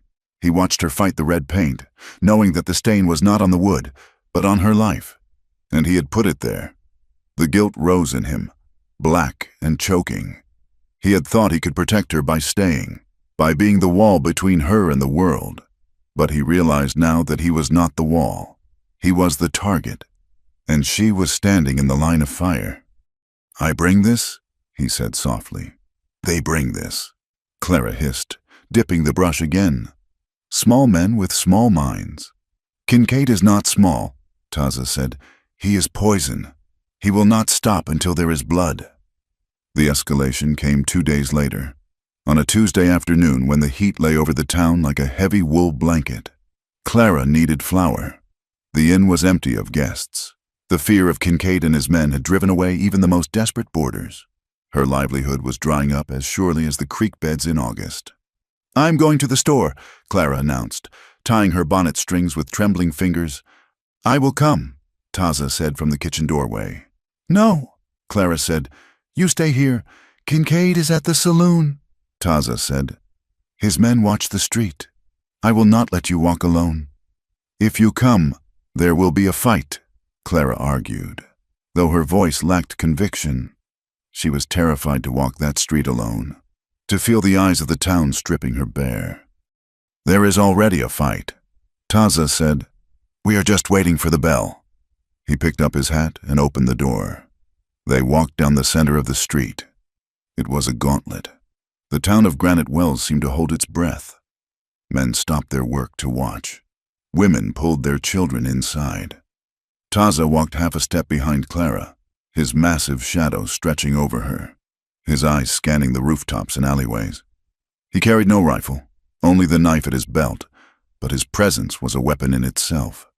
They reached the general store without incident, but the silence was heavy, charged with static. It was on the walk back that the trap sprang. Captain Kincaid stepped out of the Nugget Saloon. He was flanked by 4 men, hard cases with tied-down holsters and eyes that had seen too much cruelty. They blocked the boardwalk. Clara stopped. Taza moved instantly to her side, placing his body between her and the men. "Well now," Kincaid drawled, his voice carrying clearly in the quiet street. "If it ain't the happy couple, Beauty and the Beast, though I reckon in this light it's hard to tell which is which." "Step aside, Captain," Clara said, her voice shaking but loud. "We have business to attend to." "Your business is done in this town, Mrs. Vance," Kincaid said, stepping off the boardwalk into the dust of the street. He looked past her, fixing his gaze on Taza. "I'm talking to the dog. Do you remember me, Scout?" Taza looked at him. His face was impassive, archaic in its stillness. "I remember. Kincaid, I remember the village at Sibicu. I remember you gave the order to fire on the women while they gathered corn." The accusation hung in the air. Stark and brutal. Kincaid's face flushed a dark, angry red. "You shut your lying mouth. That was a war operation. But you led the raid on the McAllister place last week, didn't you? Tell these good people how you nailed John McAllister to his barn door. Tell them how you took his wife." "I was here," Taza said calmly. Mending a fence. Liar, Kincaid shouted. He was playing to the crowd now, the miners and shopkeepers gathering on the porches. Once a savage, always a savage. You got the bloodlust in you. It don't wash out. He took a step closer, his hand hovering near his pistol. And you, Kincaid sneered, turning his eyes back to Clara. He looked her up and down with a slow, degrading assessment. What kind of woman spreads her legs for a murderer? I guess the rumors were true about you all along. Clara, you ain't just a widow. You're a savage's whore, traitor to your race. You ought to be shaved bald and whipped out of town. He spat into the dirt, the saliva landing inches from Clara's hem. The stillness in Taza broke. It was not a gradual anger. It was an explosion. The giant moved so fast that the human eye struggled to track him. He covered the 10 feet between them in a single lunging stride. Kincaid's hand went for his gun, but he was too slow. Taza's fist, the size of a sledgehammer, connected with Kincaid's jaw. The sound was like a gunshot, the wet, sickening crack of bone hitting bone. Kincaid was lifted off his feet. He flew backward, crashing through the swinging doors of the saloon, taking splinters and glass with him. The 4 men with Kincaid shouted and reached for their weapons. Taza spun, his long knife flashing into his hand. He roared, a sound that was not human, a sound that came from the deepest canyons of the old world. He grabbed the first man by the lapels and threw him into a horse trough with enough force to shatter the wood. He backhanded the second man, sending him sprawling into the dust, unconscious before he hit the ground. It was a massacre of strength. Taza was a force of nature, a whirlwind of repressed rage and terrifying power. He did not draw blood with the knife. He used his hands, his elbows, his sheer mass. He stormed into the saloon after Kincaid. Kincaid was on the floor, groggy, blood pouring from his mouth. He fumbled for his dropped pistol. Taza kicked it away, sending it skittering across the floorboards. He reached down, grabbed Kincaid by the throat, and lifted him. Taza pinned the captain against the bar, his feet dangling 6 inches off the floor. Kincaid clawed at the massive hand crushing his windpipe, his face turning purple. Taza raised his other fist. He could kill him. 1 blow to the temple, 1 squeeze of the hand. It would be justice. It would be for Sibicu. It would be for Clara. The red haze of battle descended on him, the old song of war pounding in his ears. Taza, no! The scream cut through the red fog. Clara stood in the doorway of the saloon. Her bonnet was askew, her face white with terror. She wasn't looking at Kincaid. She was looking at Taza. Don't do it, she begged, stepping over the shattered doors. If you kill him, they will hang you. Please, Taza, look at me. Taza froze. His fist hovered inches from Kincaid's face. He looked at the captain, whose eyes were bulging with the fear of death. Then he looked at Clara. He saw the terror in her eyes. Not terror of Kincaid, but terror for him. She was begging him to save himself. The red haze receded, leaving Taza cold and hollow. He loosened his grip. Kincaid gasped, sucking in air. You are not worth the rope. Taza growled. He threw Kincaid to the floor like a sack of garbage. The captain hit hard, coughing and retching. Taza turned his back on him. He walked toward Clara, his chest heaving, his hands shaking with the adrenaline dump. He took her arm, gently this time. We go, he said. They walked out of the saloon, past the stunned crowd, past the men groaning in the dirt. No one stopped them. The display of raw power had been too absolute. But as they retreated to the inn, Kincaid dragged himself up to the bar. He wiped the blood from his mouth, and a smile, broken and malicious, twisted his lips. He attacked me, Kincaid wheezed to the bartender, loud enough for the gathering townsfolk to hear. You all saw it. I was speaking peace, and the animal tried to kill me.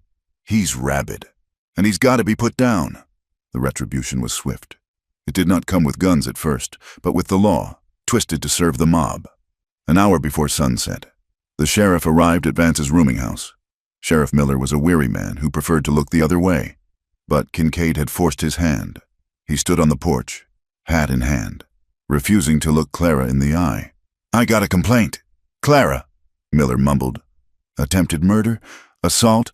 It was self-defense, Clara argued, standing in the doorway. Kincaid threatened us. He reached for his gun. That ain't how the boys tell it, Miller said, shifting his weight.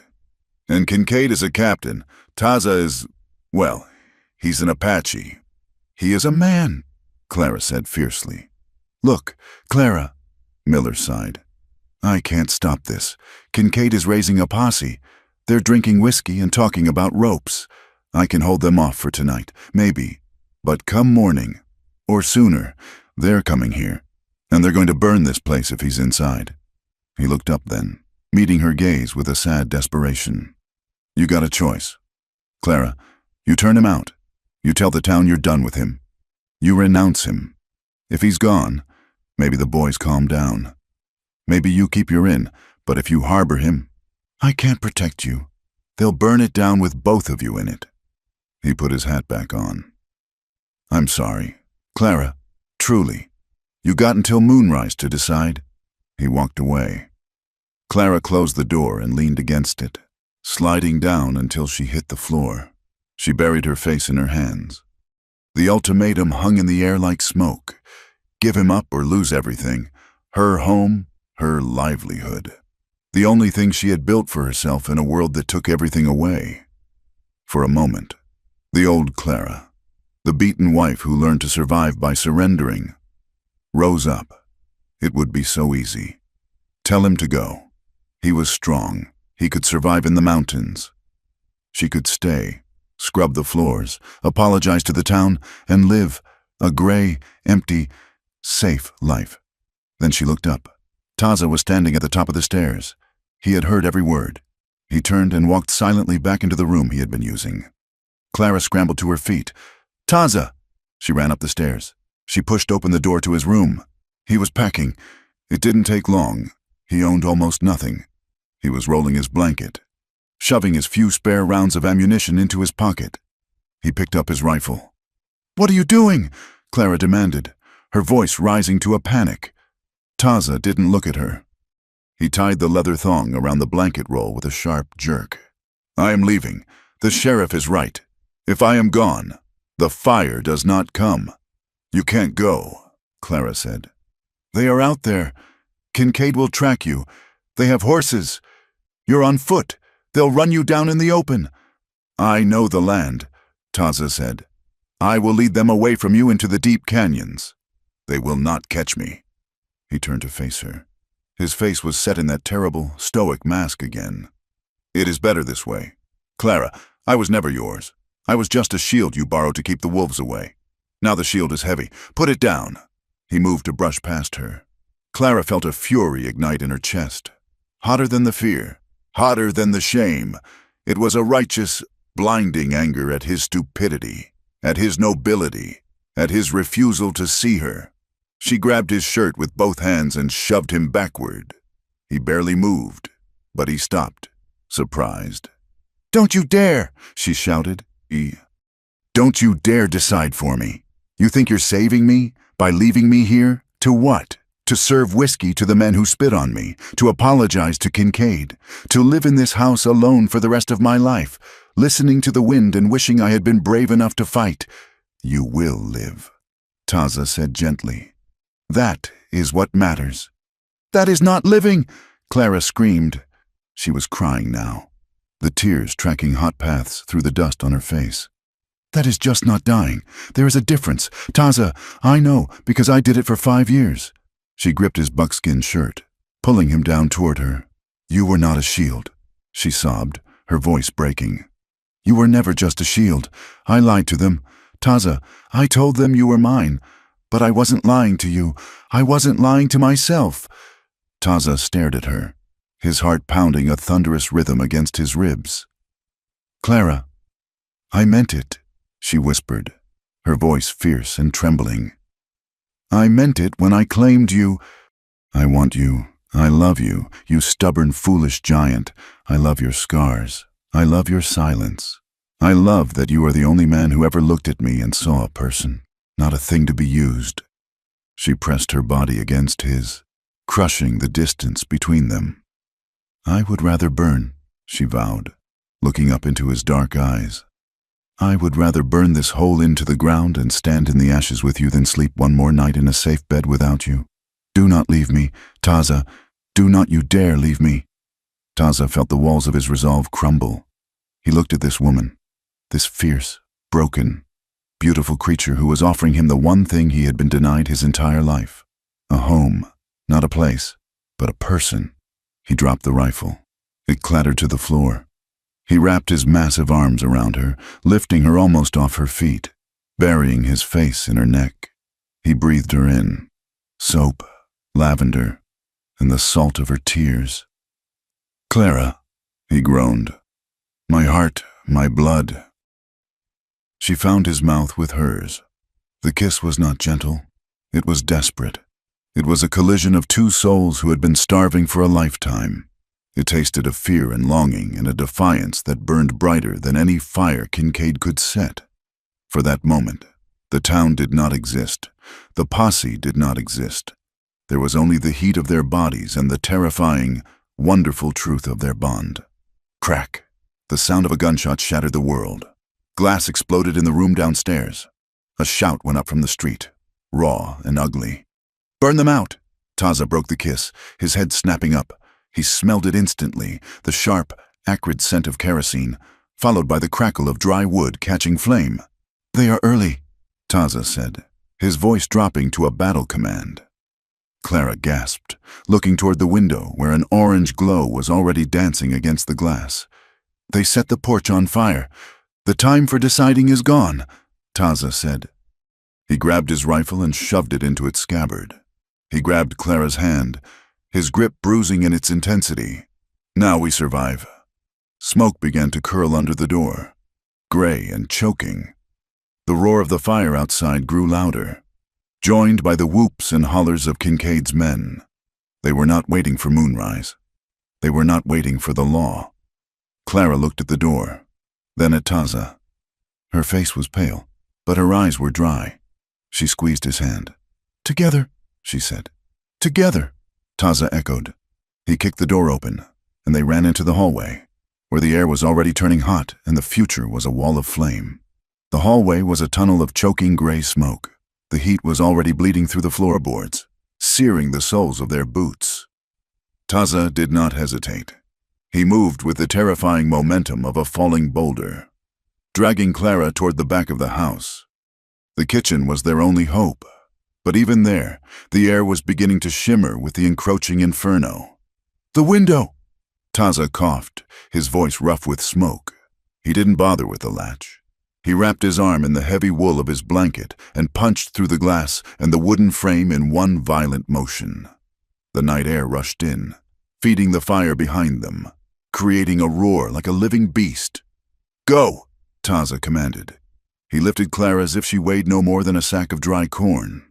Clara scrambled through the broken frame, her skirts catching on splinters, her hands scraping against the rough siding. She tumbled out into the dirt of the alleyway, landing hard on her knees. The air here was cooler, but it smelled of kerosene and hate. Taza followed her, squeezing his massive frame through the opening just as the kitchen door gave way to a wall of orange flame.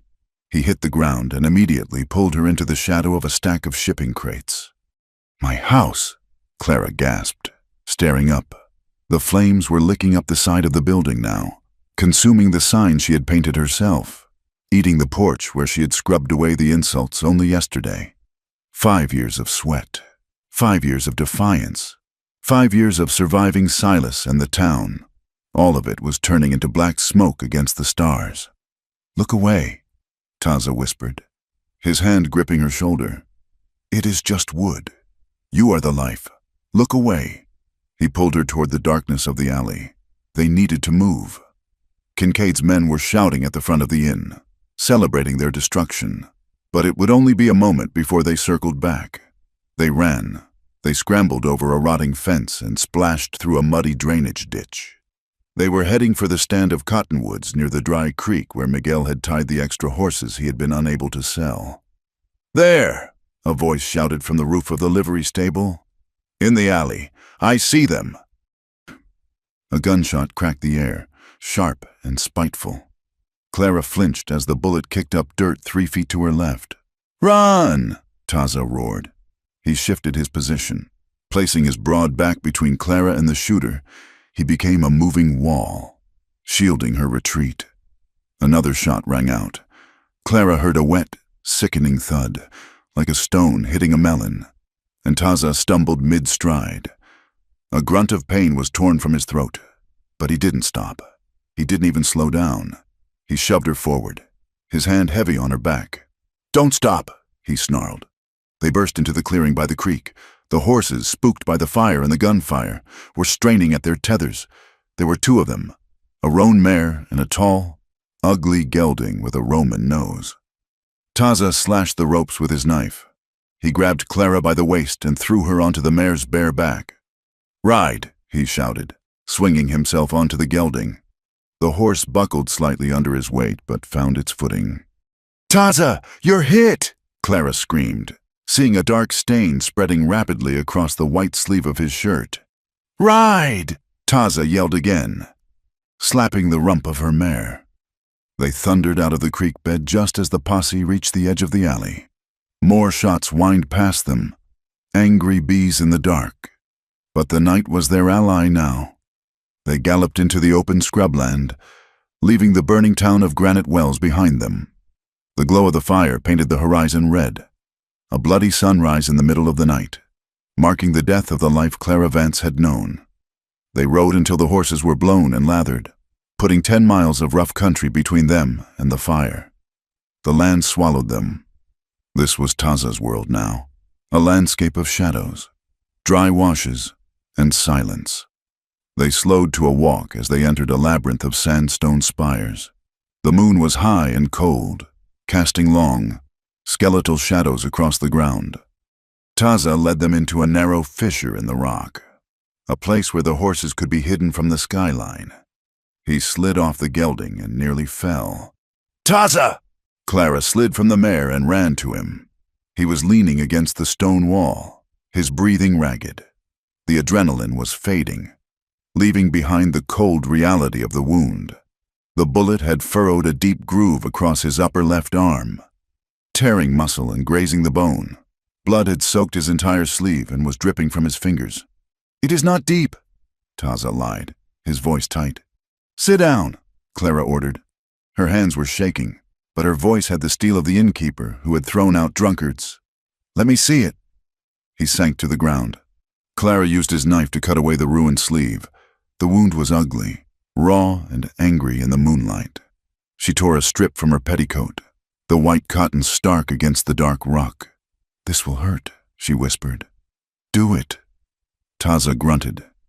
She wrapped the makeshift bandage tight, stemming the flow of blood. Taza didn't make a sound, but his muscles knotted under her fingers, hard as ironwood.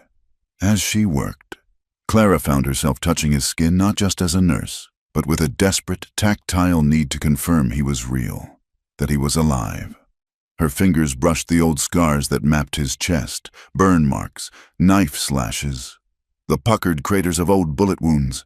"So many," she whispered, tying the knot. "Maps of bad roads." Taza rasped. He looked at her. Her face was smudged with soot, her hair wild, her dress torn. She looked like a refugee from hell. But in his eyes, she had never been more beautiful. She was alive. She was with him. "You are shaking," he said. "I'm afraid," Clara admitted, sitting back on her heels. She looked at her hands. "I lost everything tonight. Taza, my home, my clothes, my mother's Bible. It's all gone." "You have your life," Taza said. "You have your breath. The rest is just things to carry."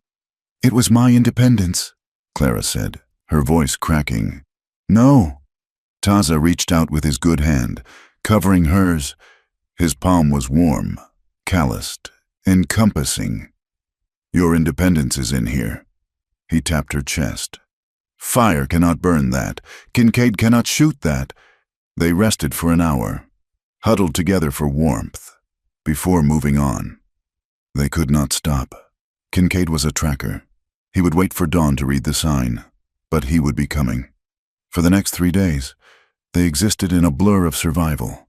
They moved deeper into the broken country, heading toward the high mountains where the air was thin and the water was scarce. Taza taught her how to vanish. "Do not ride on the ridges," he instructed her as they navigated a field of cholla cactus. "You are a silhouette against the sky. Ride in the low places. The shadows are your friends." He showed her how to wrap the horse's hooves in strips of blanket to muffle their steps on the stone.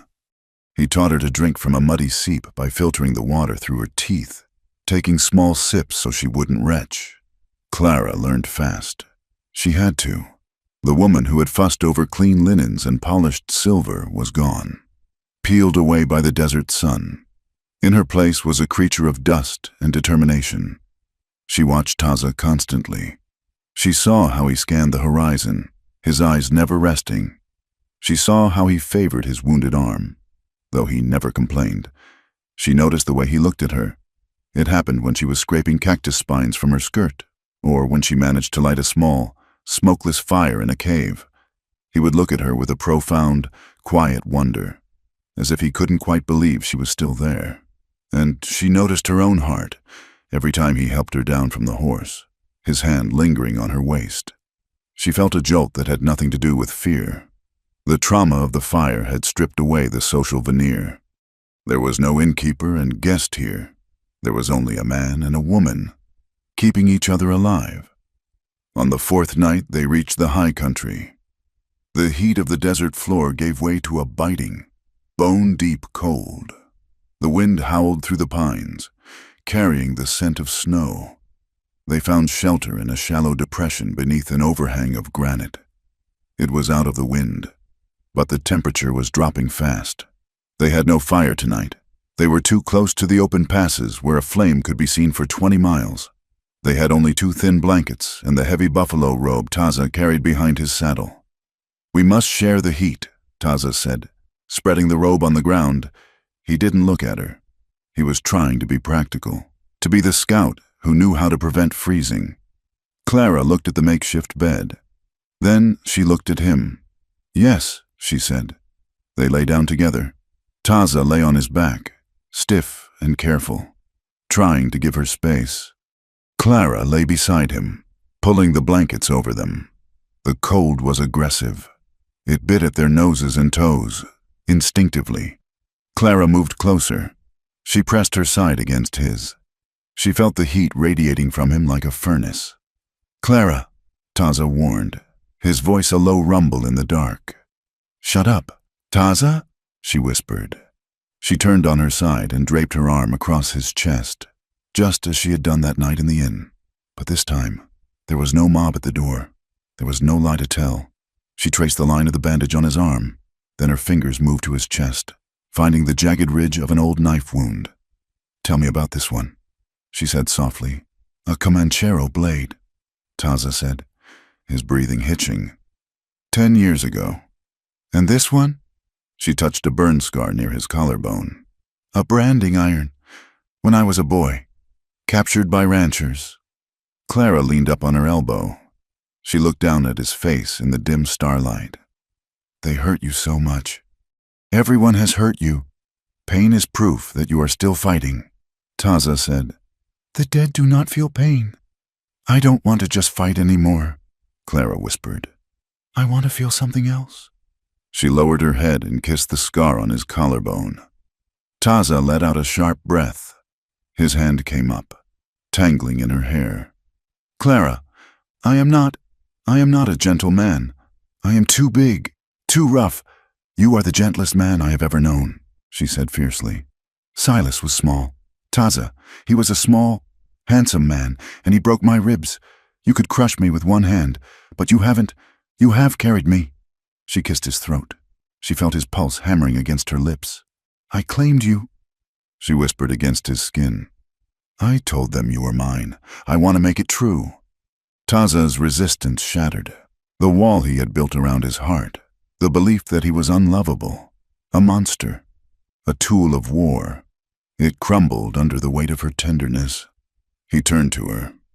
He wrapped his arms around her, burying his face in the crook of her neck.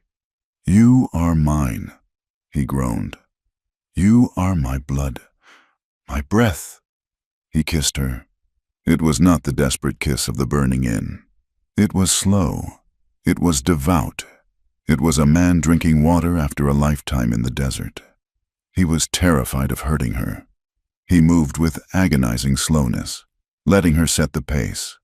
But Clara was not fragile. She met him with a hunger that matched his own. She pulled him closer, needing the weight of him, needing the reality of him to drive out the ghosts of her past. When he touched the scars on her back, the remnants of Silas's belt, his fingers were trembling. He kissed the marks, murmuring vows in Apache that she didn't understand but felt in her marrow. He promised the moon and the stars that no hand would ever be raised against her in anger again. In the darkness of that canyon, amidst the smell of pine needles and horse sweat, they unmade the world and built a new one. There was no shame here. There was no savage and no whore. There was only the friction of skin, the salt of sweat, and the profound, earth-shaking relief of being fully, completely known. They made love with a fierce urgency, a desperate affirmation that they were alive, that they were worthy, that they belonged to each other. When Clara cried out, it was not in fear, but in release, a sound that the wind carried away into the vast, empty night. Later, they lay tangled together beneath the buffalo robe. The cold was still there, waiting outside their cocoon, but they didn't feel it. Taza's arm was numb where her head rested, but he would cut it off before he moved it. "Where do we go?" Clara asked sleepily, her hand resting on his chest, rising and falling with his breath. "North," Taza said, staring up at the stone overhang. "There is a valley, deep in the Mongolian rim. My grandfather hunted elk there. It is far from the trails. The white men do not go there. The gold is too hard to find." "We could build a cabin," Clara murmured, her imagination taking flight. "Not a big one, just one room, but with a good stove and a window facing east, for the morning light." "I will cut the logs," Taza said. "I will build it strong. No wind will shake it." "And a garden," Clara added. "I saved some seeds in my pocket. Beans, squash. Maybe they survived the fire." "We will plant them," Taza promised. "And if we have a son, he will learn to track the elk, and he will learn to read the books." "And if we have a daughter?" Clara asked, smiling against his skin. "Then she will have her mother's fire." Taza said, "And the world will be afraid of her." It was a beautiful dream. It hung in the air like a soap bubble, shimmering and fragile. But morning brought the needles of reality. Taza woke before dawn. He felt it in the ground before he heard it. A vibration, a rhythm. He slipped out from under the robe, tucking it around Clara. He climbed the ridge silently, ignoring the stiffness in his wounded arm. He peered over the edge of the stone, looking back the way they had come. They were there, 5 miles back. Moving across a low saddle of land was a line of dust. Riders. They were moving fast, pushing their horses. Kincaid had guessed their route. He knew Taza would head for the high water. Taza watched them for a long moment. His face hardened. The dream of the cabin, the garden, the quiet life. It receded. They could not outrun horses forever. Their mounts were tired. His arm was weakening him. If they stayed in the open, Kincaid would run them down within 2 days. He slid back down to the camp. Clara was awake, sitting up, holding the blanket to her chest. She saw his face. "They are coming," she said flatly. "Yes," Taza said. "They are close. We have to ride." "We cannot run fast enough," Taza said. He began to saddle the gelding with jerky, angry movements. "They have fresh horses. We do not. If we run, we die in the open." "Then what do we do?" Clara asked. Standing up, she didn't look afraid anymore. She looked ready. Taza stopped. He looked at her. He looked at the direction of the sunrise. "We go to the people," he said. Clara froze. "Your people? The ones who rejected you?" "There is a band," Taza said, "led by Cochise's cousin. They are camped near the Blue River. It is a day's ride, hard riding." "Will they help us?" Taza tightened the cinch until the leather creaked. "They will not want to. They hate the white eyes. And they despise me for the blue coat I wore." but they are the only sanctuary we have. If we reach the camp, Kincaid cannot attack without starting a war. And if they turn us away, then we die at their feet instead of Kincaid's, Taza said. It is a better death. The ride to the Blue River was a blur of agony. They pushed the horses until the animals were stumbling. The sun beat down on them, relentless and cruel. Clara's lips cracked. Taza's wound began to bleed again, soaking the bandage, but he refused to stop. They reached the camp at twilight. It was tucked into a deep fold of the land, invisible until you were right on top of it. Wickiups made of bare grass and canvas were scattered among the trees. Smoke from cooking fires drifted in the air. As they rode in, the camp dogs exploded into barking. Children stopped their playing and ran to their mothers. Men emerged from the shelters, rifles in hand. The silence that greeted them was hostile and heavy. Taza rode with his head high, though he was dizzy with pain. He stopped his horse in the center of the camp. He did not dismount. That would be a sign of weakness. Clara pulled her mare up beside him. She felt the eyes of the Apache women on her. They looked at her torn dress, her sunburned face, her white skin. There was no pity in their gaze, only a hard, diamond-sharp contempt. They saw a trespasser. They saw a bringer of soldiers. An older man walked forward. He wore a red headband and carried a repeating rifle. His face was a roadmap of wrinkles, his eyes like black flint. This was Mongus, the leader. He looked at Taza. He looked at the blue army trousers Taza still wore. He spat on the ground. "Why do you come here? Blue coat?" Mongus asked in Apache. The words were harsh, guttural. "You have no fire here. You are dead to us," Taza answered in the tongue of his fathers, though the words felt strange in his mouth after so long. "I am chased. The white soldiers hunt me." "Good," Mongus said. "Let them catch you. Why bring them to our door?" He looked at Clara. His lip curled. "And you bring a white woman, a trophy, or a pet?" "She is neither," Taza said. "She brings death." An old woman shouted from the circle. "Look at her! She smells of the towns! The soldiers will follow her scent!" "Send them away," a warrior yelled. "Or kill them before they bring the sickness." The circle of men tightened. Rifles were raised. The threat was palpable. They were seconds away from being shot by the very people Taza had hoped would save them. Clara's horse danced nervously. She reached out and took Taza's hand. She didn't know the words they were speaking, but she knew the tone. She squeezed his fingers, hard. Taza looked at her. He saw the trust in her eyes. She was the only person in the world who saw him. He took a deep breath. He swung his leg over the saddle and dropped to the ground. He staggered slightly but caught himself. He reached up and helped Clara down. He walked to the council fire, dragging Clara with him. He stood before Mongus. He towered over the elder, but he bowed his head in a show of respect. He did not feel. "Listen to me," Taza shouted, his voice cracking with exhaustion. He switched to a mix of Apache and Spanish so everyone could understand, his voice trembling but resolute. "I serve the army. Yes, I wear the scars of my shame. I have no right to ask for your fire, but this woman—" He pulled Clara forward. She stood tall, terrified but unbowed. "This woman saved my life," Taza declared. "When the white men came to kill me, she stood in front of the gun. She burned her home to stand with me. She has walked the desert and bled the same blood." The camp was silent. They were listening now. "You call her enemy," Taza said, his voice dropping to a fierce whisper. "But she has more honor than the men who cast me out. She is my heart. She is my chosen partner." He looked around the circle, meeting the eyes of the warriors who had once been his brothers. "I do not ask you to fight for me, but I ask sanctuary for her.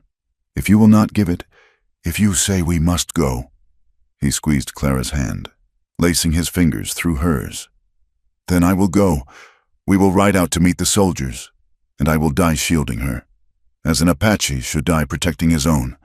But know this, Mongus, if we die out there because you turned us away, then it is you who has forgotten what it means to be people." He stood there, swaying with fatigue, holding the white woman's hand in the glow of the fire. waiting for the judgment that would determine if they lived to see the sunrise.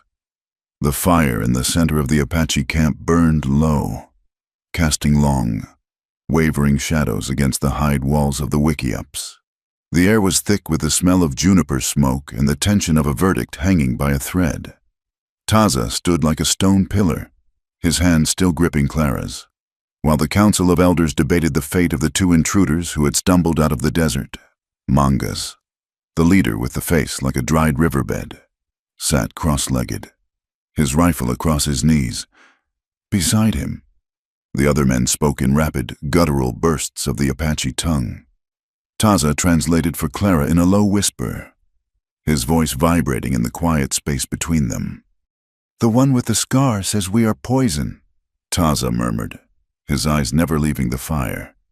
"He says the white soldiers track us like wolves track a bleeding deer.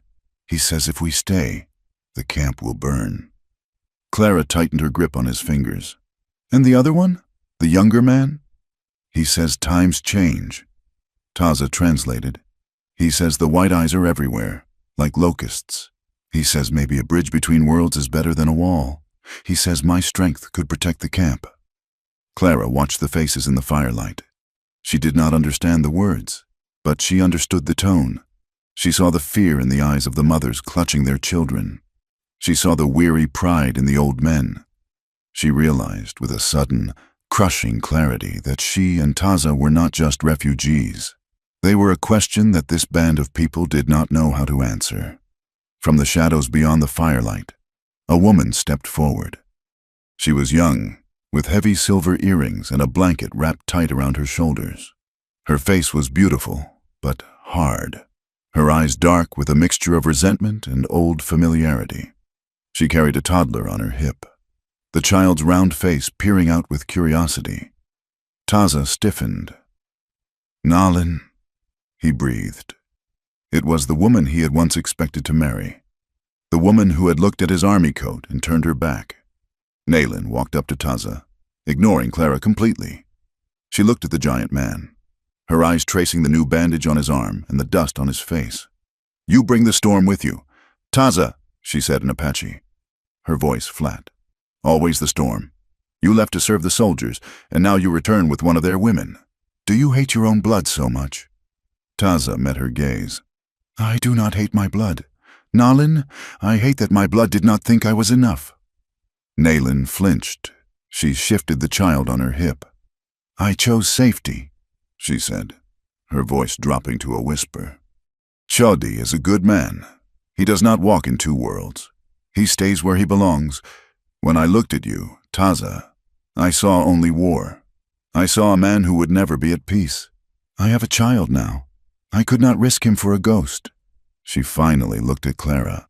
She looked at the white woman's torn dress, her sunburned skin, and the fierce way she stood beside the giant, refusing to hide behind him. "She does not look safe," Nalin observed. "No," Taza said softly. "She is not safe. She is brave. She chose the fire rather than let me stand alone."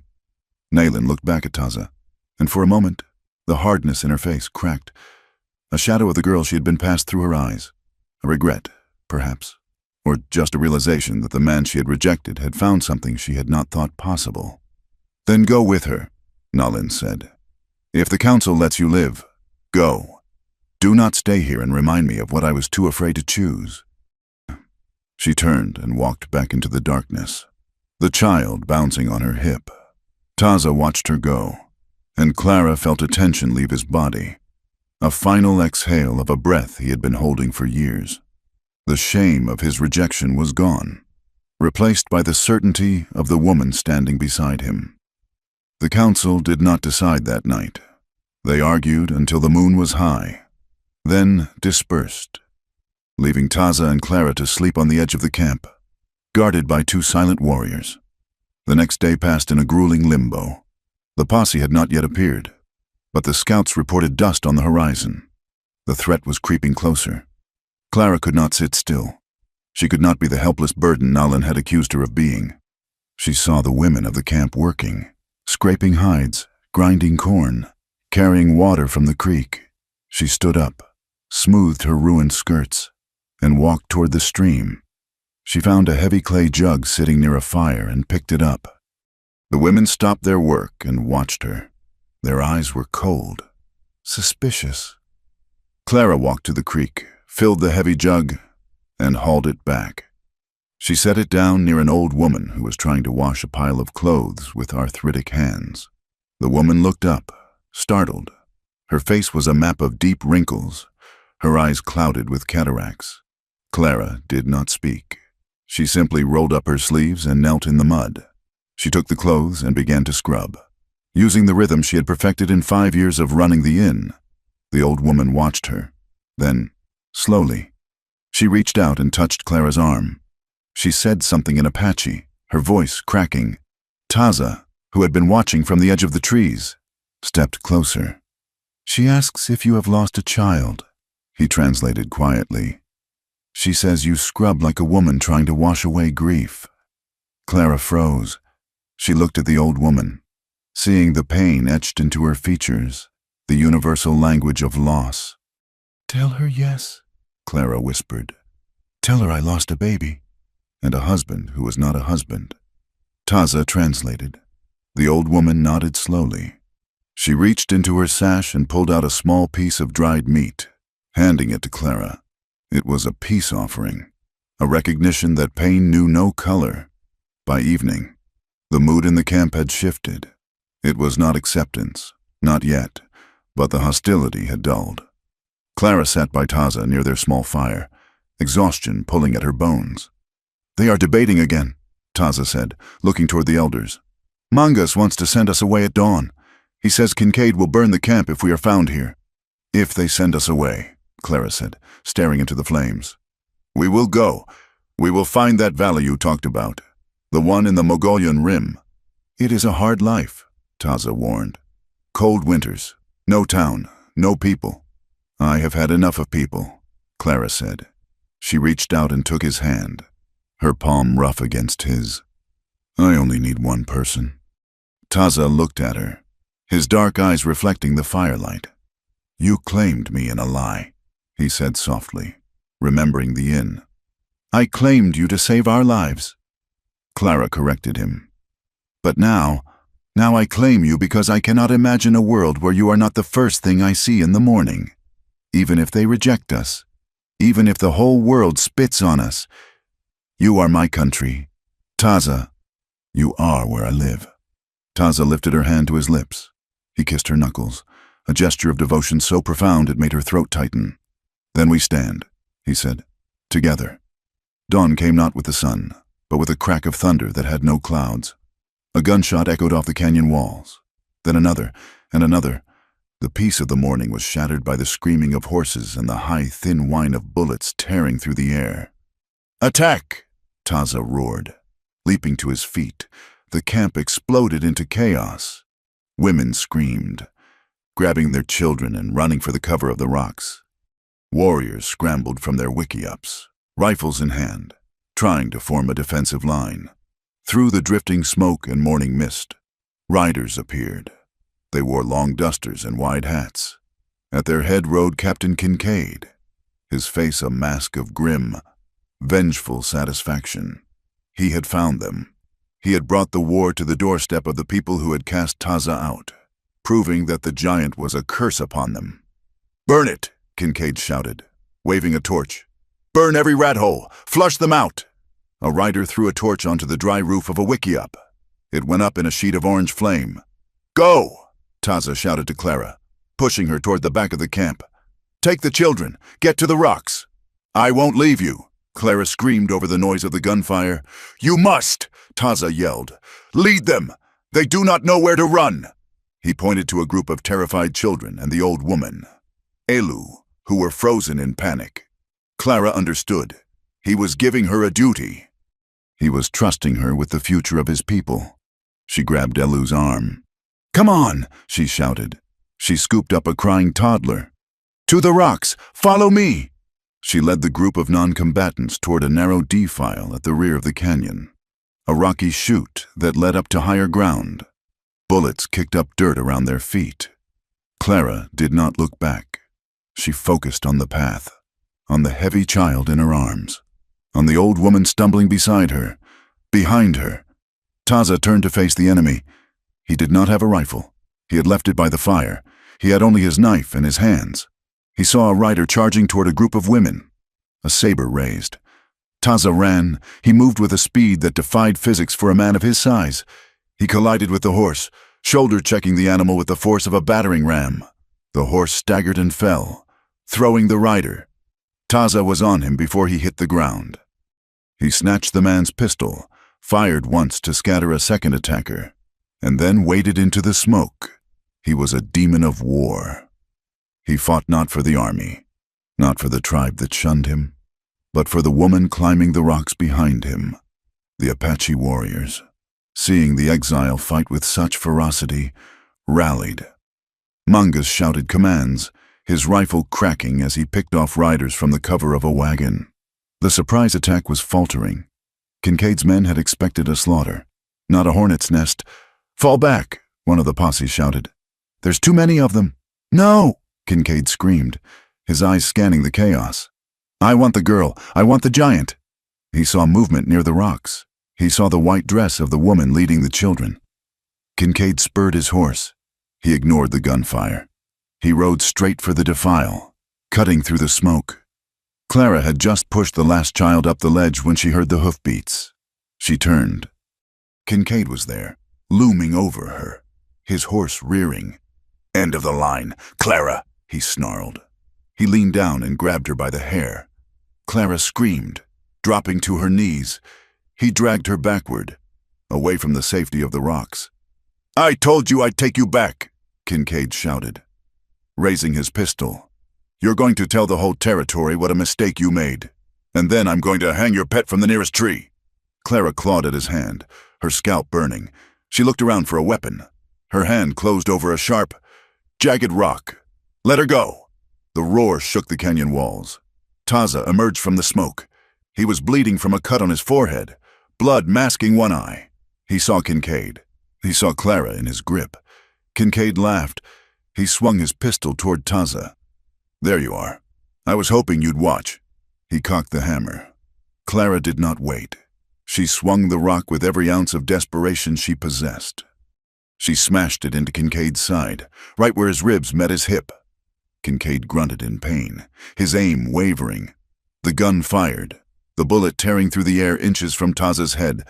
In that split second of distraction, Taza closed the distance. He grabbed Kincaid's boot and heaved upward. Kincaid flew out of the saddle, landing hard in the dirt. Clara scrambled away, gasping. Kincaid rolled, coming up with the pistol leveled at her. "Bitch!" he screamed. Taza stepped in front of the gun. He didn't dodge. He walked straight into the line of fire. Kincaid pulled the trigger. Click. Empty. Taza didn't stop. He kicked the gun out of Kincaid's hand. He reached down, grabbed the captain by the lapels of his duster, and hauled him to his feet. Kincaid drew a Bowie knife from his belt, slashing wildly. The blade cut a line across Taza's chest, but Taza didn't even flinch. He caught Kincaid's wrist in midair. He squeezed. There was a sickening crunch of bone. Kincaid screamed, dropping the knife. Taza spun him around and slammed him against a boulder. He pinned him there, his forearm across Kincaid's throat. Taza's other hand raised, balled into a fist that could crush a skull. "Do it!" Kincaid choked out, blood bubbling on his lips. "Kill me, savage! Prove me right!" Taza held the fist there. He was breathing hard, his chest heaving like a bellows. The rage was a red tide, demanding release. He wanted to end it. He wanted to smash the life out of this man who had hunted him, tormented him, and tried to destroy the only thing he loved. "Taza!" Clara's voice was quiet. She was standing beside him. Blood was trickling from a graze on her arm, where a stray bullet had nicked her, but she was standing tall. "Don't," she said. "He wants you to be the monster. Don't give it to him." Taza looked at Kincaid's eyes. He saw the hate there, but also the fear, and he saw the trap. If he killed him in cold blood, he justified every lie Kincaid had ever told. Taza slowly lowered his fist. "I am not the monster," Taza growled. "You are." He released Kincaid, letting him slide down the rock. Kincaid gasped, clutching his throat, looking up in disbelief. "Get up," Taza ordered. Kincaid scrambled to his feet, looking for a weapon, looking for a way out. "Go," Taza said, pointing to the desert. "Without your horse, without your gun, without your boots. You can't," Kincaid stammered. "The land will judge you." Taza said, "If you are a man of honor, the spirits will guide you. If you are poison, the desert will drink you." The Apache warriors had gathered around. They had watched the fight. They watched now as Taza stripped the enemy of his power, not by killing him, but by dismissing him. Manga stepped forward. He looked at Kincaid, then at Taza. He nodded once. "Go," Manga said in English. Kincaid looked at the circle of silent, hostile faces. He looked at Clara, who stood beside the giant with her hand on his arm. He saw his defeat was absolute. He turned and began to walk, barefoot and broken, into the harsh, unforgiving expanse of the alkali flats. The sun was high now.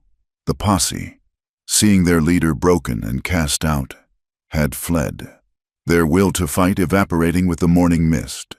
The camp was quiet. The fires were being put out. The wounded were being tended. Mangas approached Taza and Clara. He stopped in front of them. He looked at the blood on Taza's chest and the bandage on Clara's arm. "You fought well," Mangas said. "You fought for the children. I fought for my family," Taza said, his hand tightening on Clara's. Mangas looked at Clara. He did not smile, but the contempt was gone from his eyes. "The woman has a warrior's heart. She is welcome at the fire." He paused, looking toward the distant mountains. "But the blue coats will come again. They will come looking for Kincaid. This camp must move." "We go deep into the Sierra Madre." He looked Taza in the eye. "You cannot come with us. Taza, the memory of the scout coat is still too fresh for some. It would bring poison to the council." Clara felt Taza tense. It was the rejection again. "But," Mangas continued, "there is a valley to the north, near the Sweetwater. It is old Apache land. We do not go there anymore. The spirits are quiet there. You can build your fire there. We will tell the soldiers we saw you go south to Mexico. We will give you horses and blankets." It was a compromise. It was not full acceptance, but it was not exile.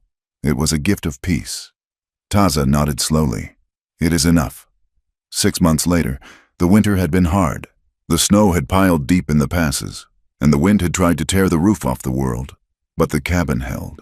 It sat in a sheltered hollow near a stream that ran clear and cold over smooth stones. It was small, built of sturdy ponderosa logs chinked with mud and moss. A plume of blue smoke rose steadily from the stone chimney, a signal of life in the vast, empty wilderness. Inside, the fire crackled in the hearth. The room smelled of pine resin, dried sage, and the rich aroma of venison stew. Taza sat by the fire, whittling a piece of ironwood. He looked different. The haunted look in his eyes was gone, replaced by a quiet calm.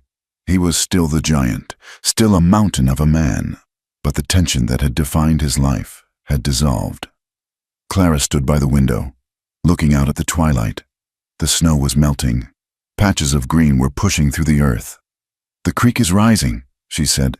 "We can plant the beans next week. And the corn," Taza said. "I cleared the rocks from the lower field today." He put down his knife and walked to her. He stood behind her, wrapping his arms around her waist. He rested his chin on the top of her head. She leaned back into him, fitting perfectly against his massive frame. "Do you miss it?" she asked softly. "The town? The people?" "I miss nothing," Taza said. "I have the world right here." He turned her around. His hand came up to cup her face. His thumb traced the line of her jaw. "You are thinking of that night," he said. "Which night?" Clara teased gently. "The night you lied." Taza smiled, a rare, brilliant expression that transformed his face. "When you told the men I was yours." "I told you," Clara said, reaching up to touch the scars on his chest. "I didn't realize how much of you I was taking. You take up a lot of room in a bed." Taza, and you take up all the room in my heart, he answered.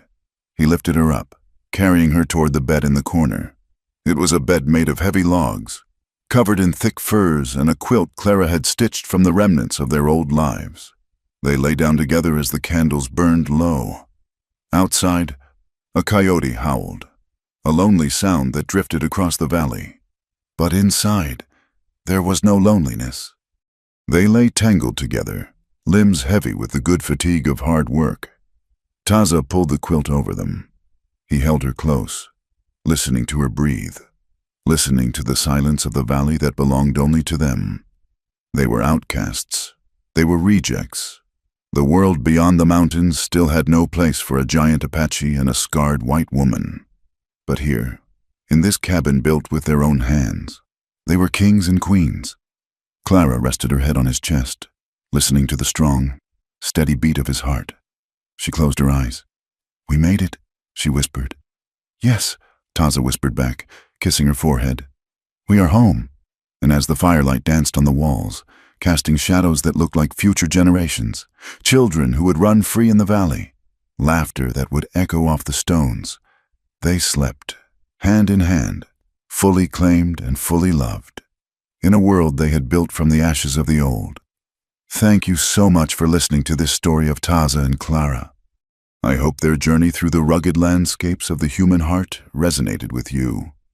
It is a reminder that sometimes the places where we least belong are the places where we find our true selves. I would love to know where you are listening from today. Are you watching from the deserts of Arizona, the cities of Europe, or somewhere else entirely?